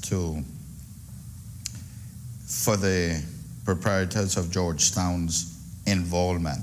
How far are they going to participate in this redevelopment? Honorable Minister. Thank you. We have been in constant meetings and consultation with the private sector stakeholders. We have had a committee meeting, which was the technical committee, if you want to call it that, which include Port Authority, DEH, architects, etc. And now that we're at this stage, we're putting together the private sector committee as well, and they will continue to be involved in the ongoing redevelopment. It's important that we had extensive consultation with them to discuss how we could incentivize them or what would be needed for them to invest in the town center, and to talk about things like parking, etc. And then going forward, we want to make sure that any plans that they have are uniformed with the Georgetown Revitalization Initiative.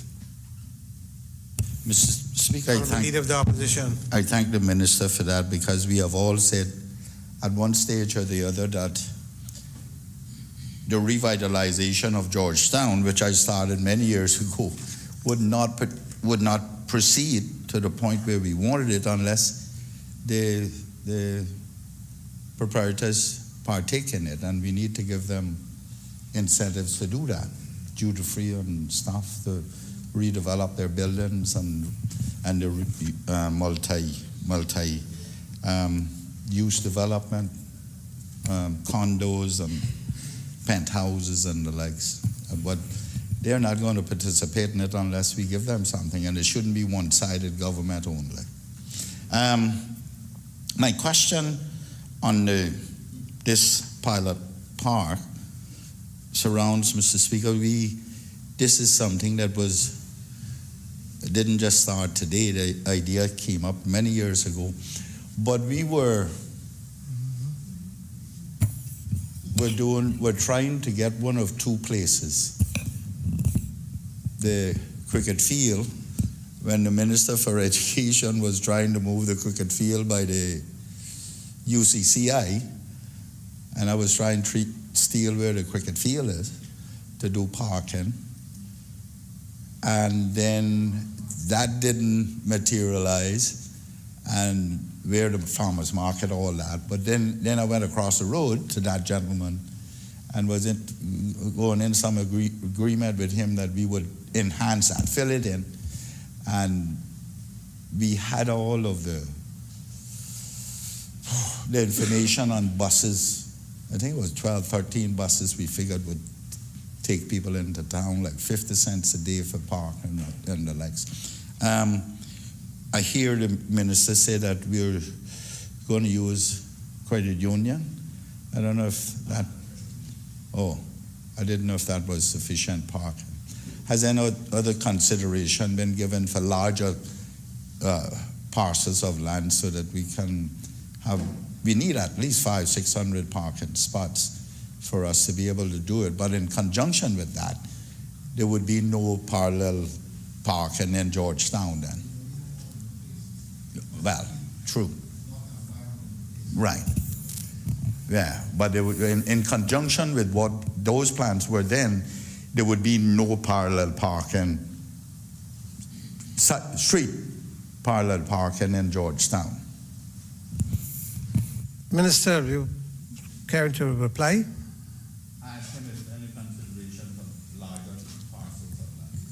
Thank you, Mr. Speaker. Thank the member for the question.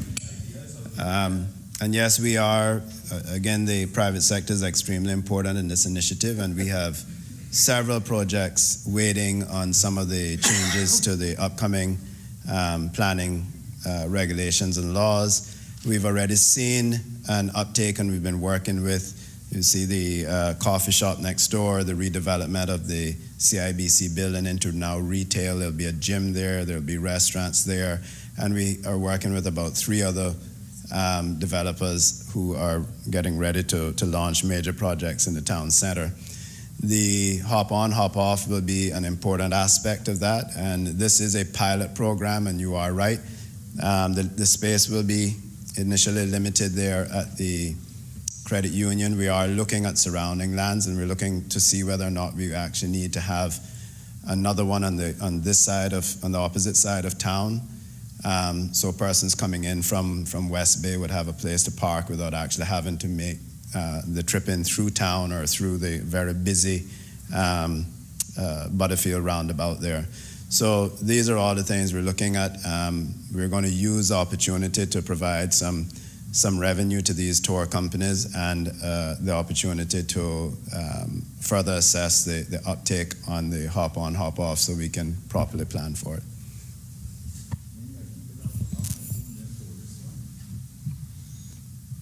Next question is.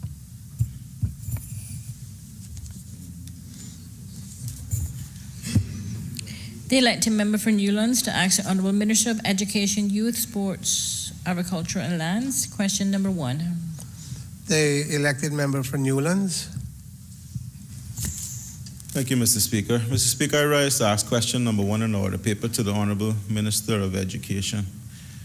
Can the Honourable Minister state whether or not the Clifton Hunter High School currently has sufficient school buses assigned to the transportation of students to and from school? The Honourable Minister of Education. Thank you, Mr. Speaker. The answer, yes, currently there are sufficient buses available and utilized for the Clifton Hunter High School students transported to and from the said school. The member for Newlands. Thank you, Mr. Speaker. Wonder if the Honourable Minister could give us an indication of whether or not she's received any, or the Minister has received any complaints from parents about overcrowding on the buses. I guess some of that can be attributed to social distancing, but instances of overcrowding and bullying in terms of students not having sufficient space on the bus, especially on the to and from school. Honourable Minister. Once again, thank you, Mr. Speaker. No, I have not been in receipt of any complete, but I can say, as far as it relates to the Clifton Hunter High School, there are 781 students enrolled at that respective school, and there are 756 students that take the bus in the morning and the evening. Their Journey has 5 buses, Union 5, Whitaker 8. Journey, the first 5 buses, 224, Union 210, Whitaker 322, being the 756 that are transported. Member for Newlands.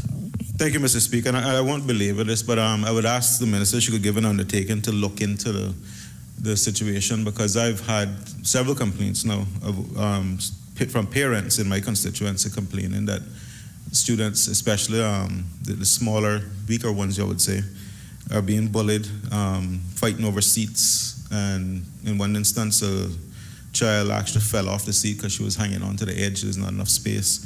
So if we could look into that, because these buses don't have seat belts, and I'm concerned about safety. Honourable Minister of Education. Thanks, Mr. Speaker. For the record, I will so inquire and revert anon to the questioner. The member for Georgetown Central. Thank you, Mr. Speaker. Can the Honourable Minister say whether all the school buses are equipped with air conditioning for the school? Honourable Minister of Education. Mr. Speaker, I don't have that information with me. I can undertake to ask the staff and give it to the member tomorrow. Member for Georgetown Central. Thank you, Mr. Speaker. I want to thank the Minister for that answer. Just to give the context, I've also had a number of complaints from constituents because of the fact that they are having to wear their mask on the bus, which makes it a little bit more awkward for the kids. And with the hot weather, particularly in summer, and even sometimes when it rains without AC and the windows having to be up, plus having masks on, makes it a very uncomfortable circumstance for these kids. So if there's no ACs in the buses on a rainy day, it'll be rather difficult. The Honorable Leader of the Opposition. Yes. Mr. Speaker, this is not totally irrelevant, but it is in some aspect, some respects.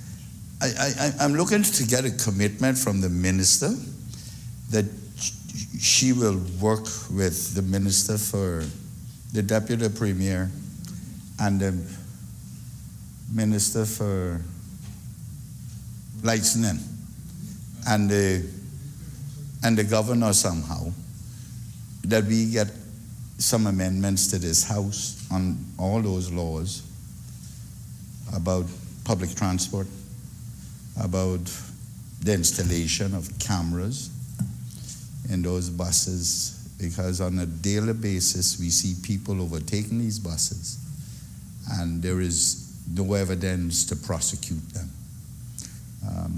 Somehow we need to get that in place.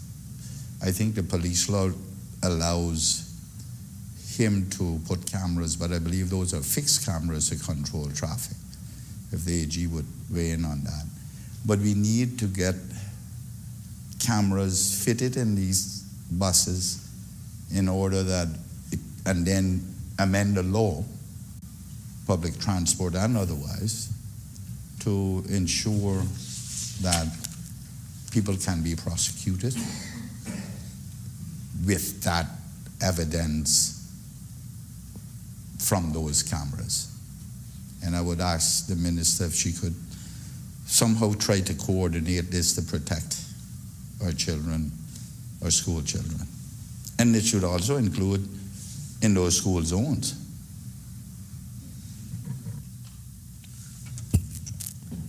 Honorable Minister.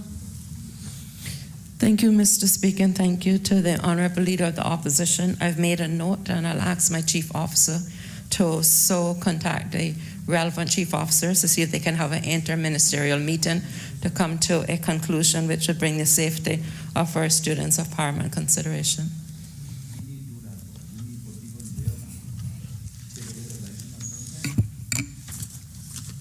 Next question.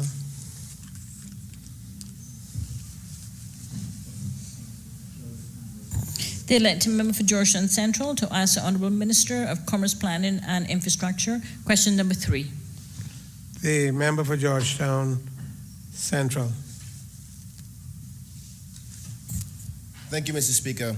I rise to ask the question standing in my name on the order paper. Number 3, can the Honourable Minister say if a flood management assessment was undertaken on the possibility of flooding of the adjacent roads as a result of the extension of the Owen Roberts International Airport runway? The Honourable the Minister of Planning and Infrastructure. Thank you, Mr. Speaker. The answer, Mr. Speaker, the Cayman Islands Airport Authority liaised with the NRA on the expansion works and the flood impact of filling the existing ponds near the fence line. CIAA provided an engineering assessment that included a stormwater plan prepared by its consultants that illustrated a new drain field and interconnecting catch basins and wells surrounding the new stopway.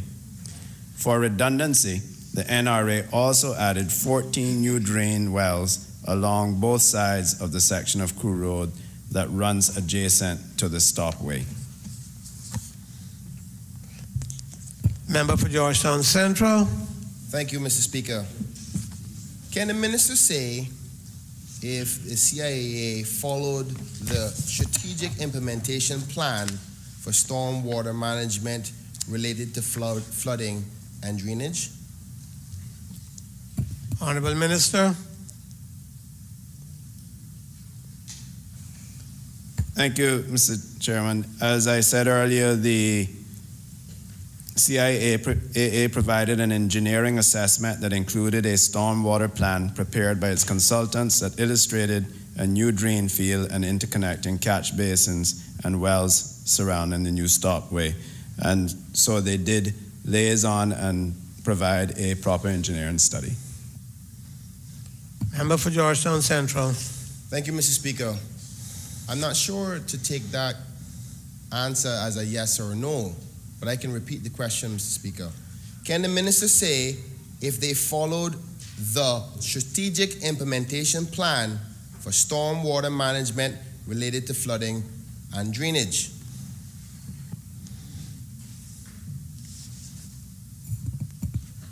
Honorable Minister. Mr. Speaker, the CIAA is property, the airport, the airfield is property owned by the CIAA, and they went through the proper planning process and they provided the proper engineering studies required under that process to deal with the stormwater management. I cannot say if they followed the National Strategic Plan, but they did what was required under the planning laws. Member for Georgetown Central. Thank you, Mr. Speaker. Can the minister say who has been appointed to the new committee to update the 2003 Storm Water Management Committee report? Honorable Minister. Mr. Speaker, that is a completely different question and a substantive question. I did not come prepared to answer that one. Member for Georgetown Central. Thank you, Mr. Speaker. I accept that the minister may not have the names, but could he at least tell this honorable House whether a committee has been formed or not? He should be able to know that. Honorable Minister. Mr. Speaker, my response is the same. I did not come prepared. That's another question. That's a completely separate question, has nothing to do with the runway and the flooding, whether or not they liaison with NRA. I did not come prepared for those questions, Mr. Speaker. Member for Georgetown Central. Thank you, Mr. Speaker. Can the minister say if the property where the last of one of 3 culvert systems that the government installed in the South Sound area has been secured for permanent use or to be closed off and not to be closed off by development?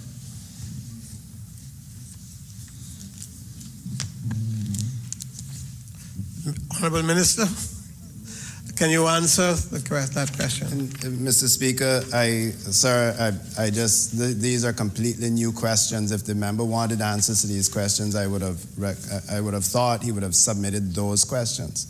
It has no relevance to the previous question. Honorable Member for Georgetown Central. Thank you, Mr. Speaker. I do apologize. I just thought the minister would have been able to have these simple answer yes or no to the questions that the good people of Cayman need to know.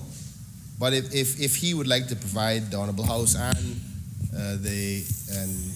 within this 2.5-week period that we're in here, it would be appreciated because these questions are very important.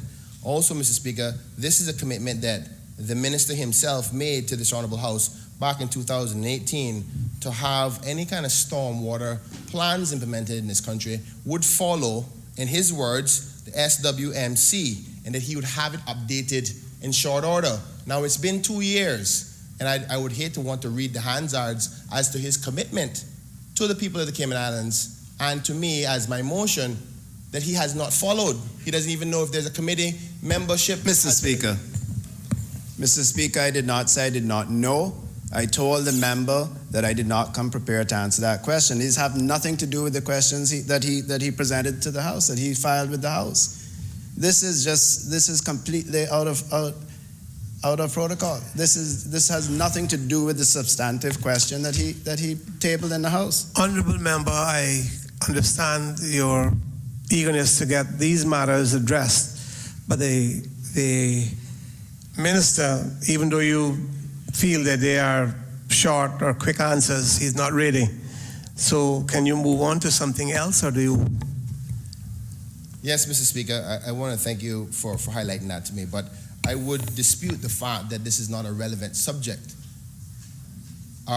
Because the fact that they had to do a report on flooding, he would also know in respect to the SWMC report, because they have to be connected. Hence the reason the supplementary question would be related to the flooding element. No doubt, honorable member, that you will feel that there is some relevance, and yes, it all deals with flooding, but the minister has said several times that he's not ready, and so me nor you knows what inside there. He says he's not ready, and so we have to accept that the minister has said he can't answer it at this time.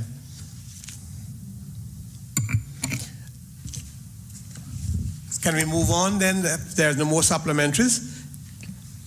Elected member for Georgetown Central to ask the Honourable Minister of Commerce, Planning and Infrastructure, question number 4. The minister for the member for Georgetown Central.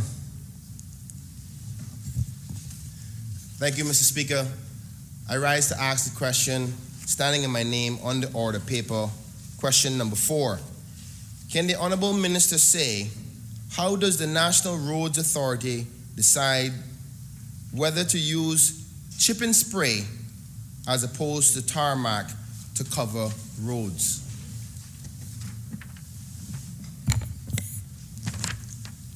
The Honourable the Minister of Infrastructure.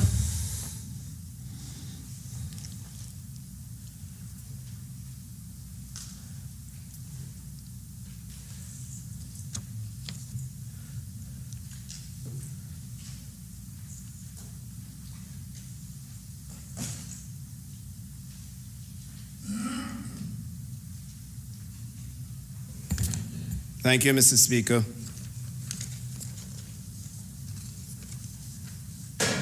Mr. Speaker, the answer, the NRA elects to install hot mix asphalt, that is tarmac, on public roads based largely on the following criteria: road classification, i.e. primary arterials, secondary arterials, and collector roads; traffic volumes, i.e. roads that carry over 3,000 vehicles per day; traffic type, heavy equipment versus cars and or type of vehicle, etc.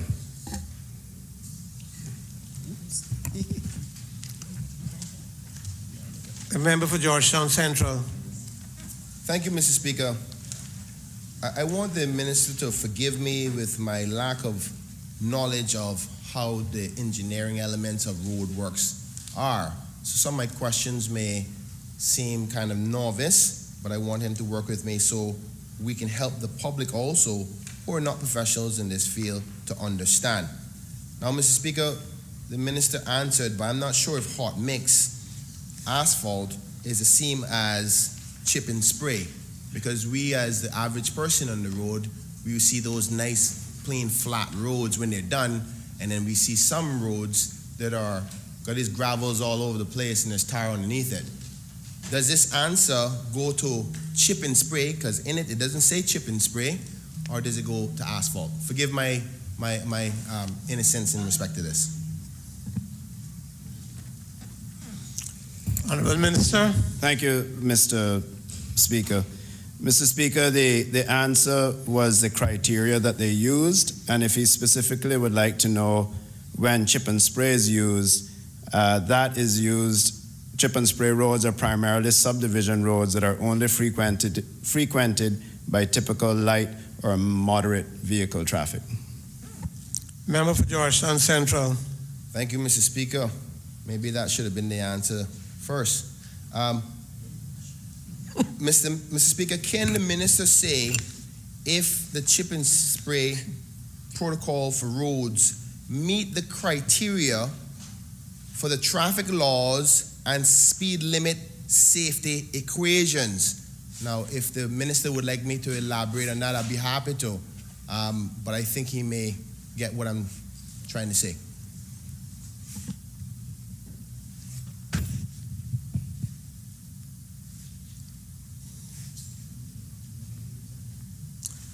Mr. Speaker, I'm no road engineer, but I do know that the National Roads Authority, they design the roads, they build the roads, and they decide on the material based on traffic volumes, speed, obviously subdivision roads, etc., would carry lower speed limits, the banking of the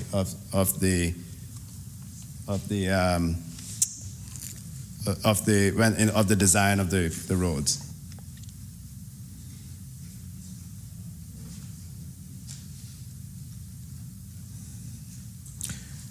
Member for Georgetown Central. Thank you, Mr. Speaker. I want to assume that not all of us are professionals in respect to that, in respect to road implication. And please allow me a little bit of preliminaries so I can explain to the minister what I'm trying to get at. Mr. Speaker, when we created the speed limits in this country, you created the speed limits on scientific mathematical equations on your tire and its ability to stop when it hits asphalt going at a certain speed. Mr. Speaker, that equation is based on a flat road, not based on gravels on the road, because any common person knows that if there's gravels on the road, that when you brake, you would slide. So the equation that is used within law to say 25 miles an hour, 40 miles an hour, 60 miles an hour has to be different when chip and spray is on the road. Now, Mr. Speaker, the honorable member just highlighted that these are neighboring roads where our children play and walk home from school every single day. But I've noticed, Mr. Speaker, that when there's chip and spray, there's no discussion of caution signs to say that, you know, the normal braking equation does not work in this area, or reduce your speed down 10 miles more than normal for chip and spray areas. Hence the reason I have asked him, is there any engineering or special equations for roads with chip and spray? Because the braking mechanisms is totally different on gravel. Now, maybe the minister can respond now that he understands what I'm trying to get at.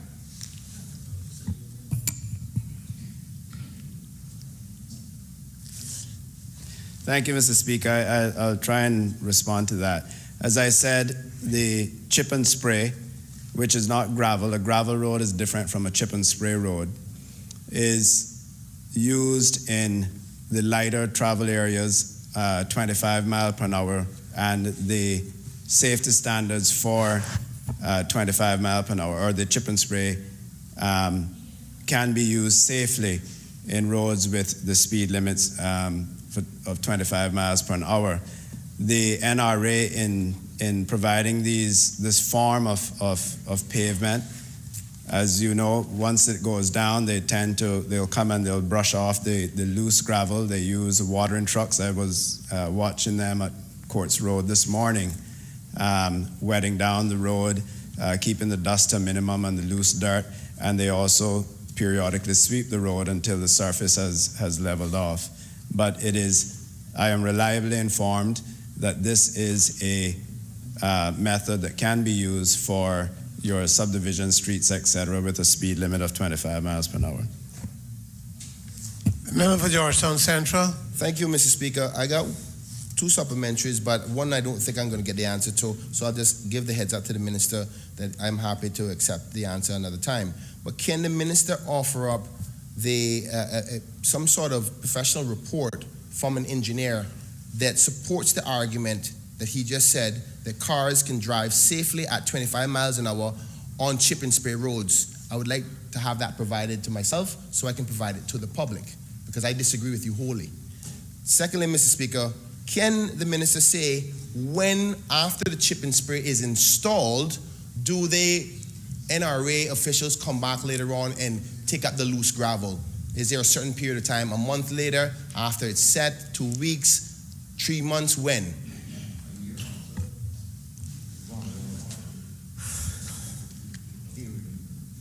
they got some baptized and minister wrong way. Because the public listening to it. You're not hearing anything wrong? I hear you being wrong.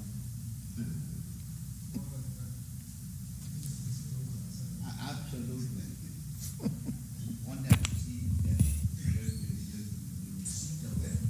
One moment, Mr. Speaker.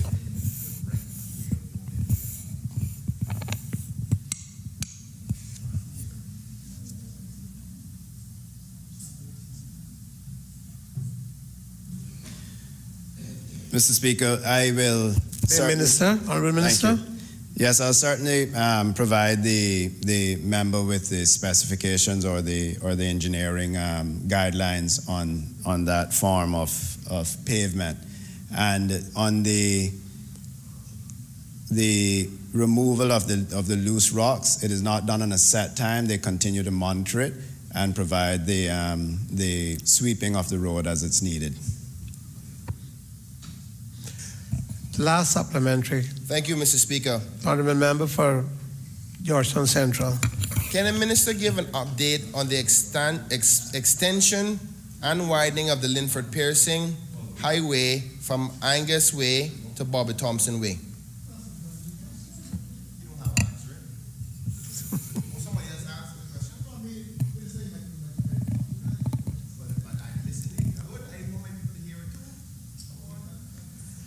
Honourable Minister, are you ready to answer that kind of supplementary, or?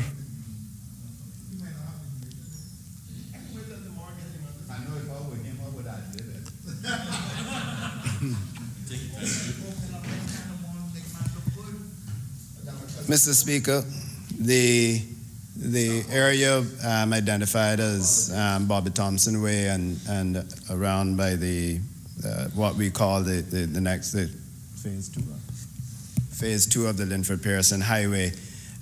We have made tremendous progress. We have now basically come to an agreement with the landowners involved, and we are getting the final documentation done to bring it to cabinet. We have started some groundworks and will start some groundworks in the coming weeks in anticipation of moving forward. But we feel quite confident that we have resolved all issues with the landowners at this time. Soup? Okay.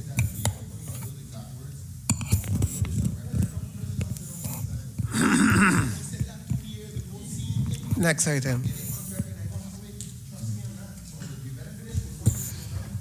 Statements by honourable ministers and members of the cabinet.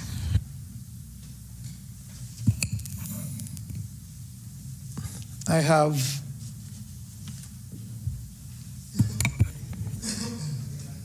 a few statements.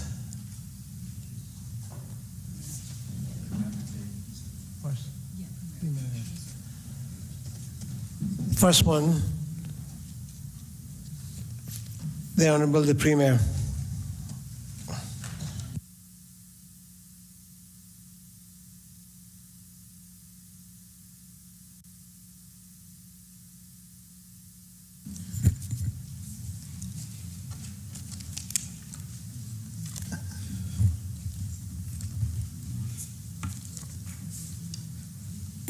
Thank you, Mr. Speaker.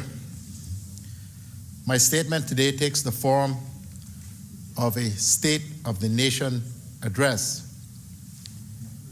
These occasions are usually an opportunity to place on the record government's achievements and its plans for the year ahead. For those of you looking forward to that, I hope not to disappoint. As I contemplated putting pen to paper and the thoughts that would fill the lines, I considered the teachings of Ralph Waldo Emerson, late American essayist and thinker, and in particular his poem, A Nation's Strength, which he penned in 1847. Mr. Speaker, permit me please to paraphrase. What makes a nation's pillars high and its foundations strong? What makes it mighty to defy the foes that round it throng? It is not gold. And is it pride? Ah, that bright crown has seemed to nations sweet, but God has struck its luster down in ashes at his feet. Not gold, but only man can make a people great and strong. Those who for truth and honor's sake stand fast and suffer long.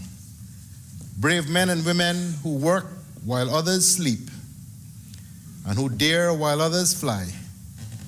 They build a nation's pillars deep and lift them to the sky. As I reflect on those words and the achievements we have made as a nation and a government, I am buoyed in the belief that the foundations of these islands have indeed been strengthened and built on pillars deep by the work we have done these past 7.5 years.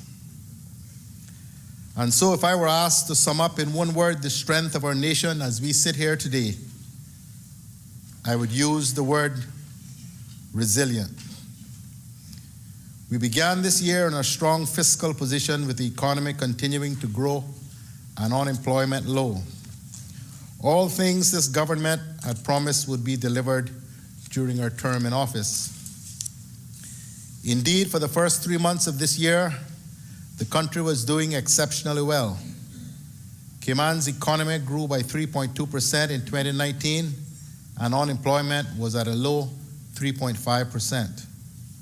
It appeared that our major challenge was to overcome the problems of success. Inflation was running at 5.7%, and the government was acting to deal with rising prices. Commuters were spending too long in traffic jams, so we had embarked on highway improvements to ease congestion. But in the space of mere weeks, the situation changed out of all recognition. We have estimated that growth for 2020 will decline by 7.2%, with unemployment rising to 6.9% and inflation falling to 0.4%. A similar story is seen across every country in the world. Indeed, many economies, both in this region and globally, are faring much worse than Cayman. But whilst there are many here who are doing reasonably well, my government and I appreciate that there are also many Caymanians, especially in the tourism sector, whose livelihoods have been impacted by this pandemic. But we are working hard to not only try to safely get some tourism jobs back online, but also to provide assistance to these families and businesses, and I will speak more to this later. Mr. Speaker, I had warned in early March at the Cayman Economic Outlook Conference of the threat posed by a new virus which could have potentially devastating effects on Cayman. By the end of March, the COVID-19 virus was with us, and we were forced to shut the economy down to defeat the virus and stop community spread.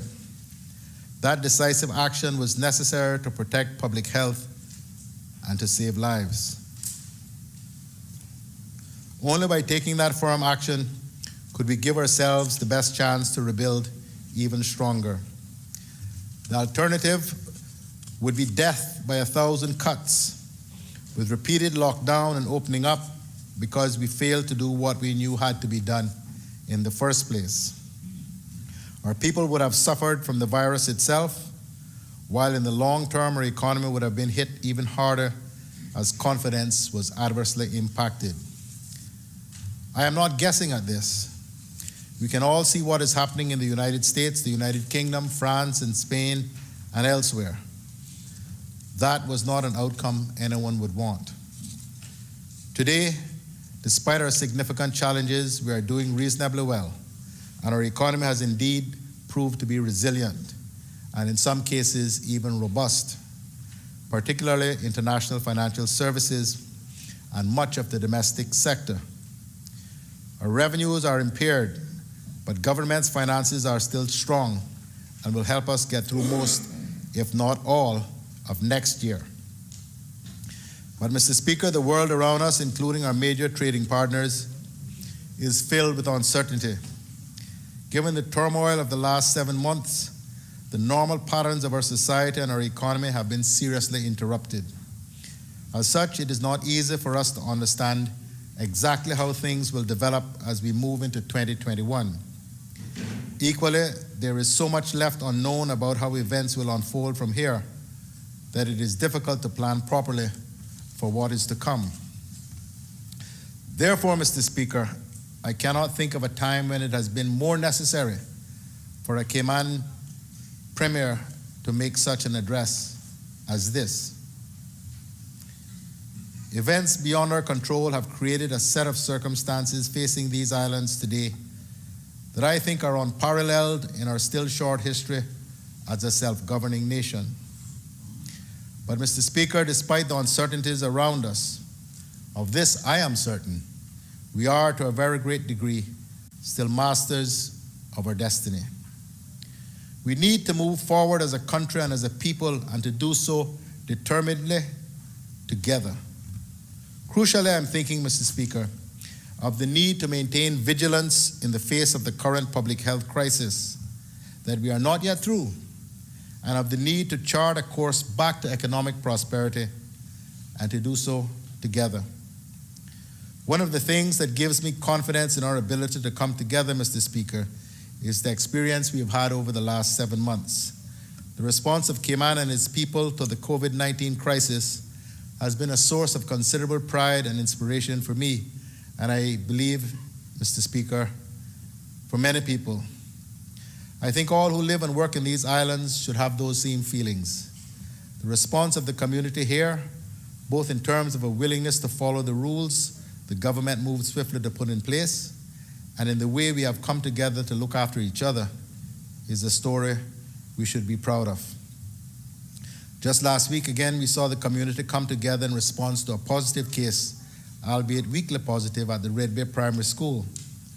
Setting aside some initial panic caused unnecessarily by an online blog site, the school and education and public health officials all acted responsibly, professionally, and quickly to determine the facts and then to contain the situation.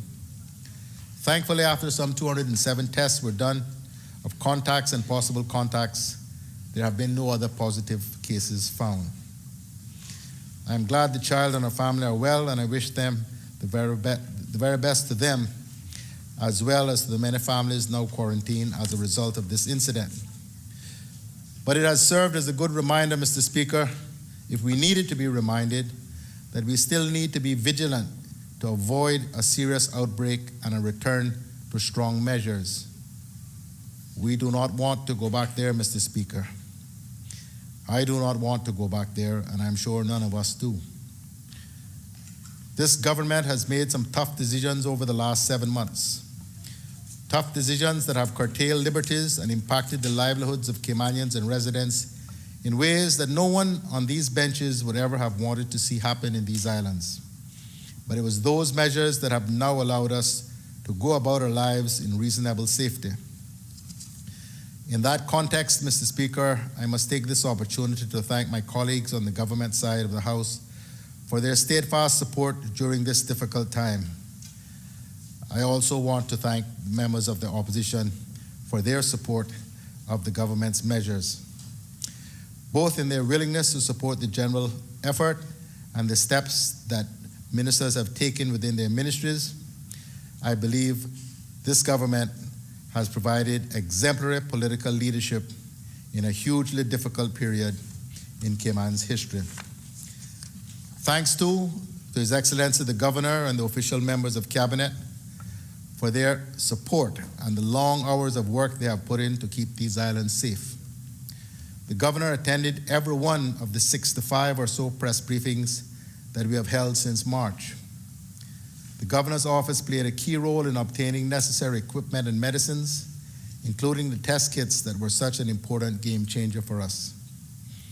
We could not have made it through the worst of the pandemic without the able assistance of the Learned Attorney General, the Deputy Governor, Cabinet Secretary Samuel Rose, my Chief Officer Eric Bush, who oversaw curfew time and travel time, Employment and Border Control Chief Officer Wesley Howell, and their dedicated respective teams. Thanks are also due to all civil service leaders and staff who have adapted and reshaped the way they work to new demands and changing circumstances so that much needed public services could be delivered through these times. This includes the stellar work done by the Ministry of Community Services, headed up by Teresa Echenike, and in particular the Needs Assessment Unit. They were at the forefront of much of the government's assistance to those in need and impacted by COVID. I should also acknowledge the tremendous work of the Ministry of Education and the Department of Education Services. Equally, the work of the Ministry of Tourism, led by Strand Borden, and the Department of Tourism, led by Rosa Harris.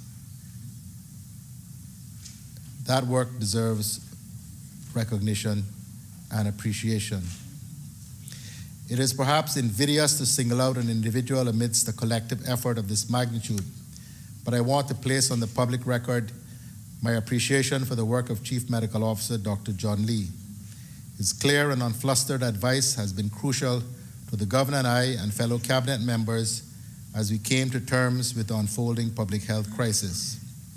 First, we were able to make timely decisions to intervene and close things down in a way that I believe has saved lives and maintained public health in these islands. Secondly, the quarantine and testing and tracing arrangements put in place from a standing start have been crucial in both containing community transmission and providing public reassurance. Clear political leadership was possible because of the quality of the advice we received from Dr. Lee and Dr. Samuel Williams Rodriguez, the Medical Officer of Health Services,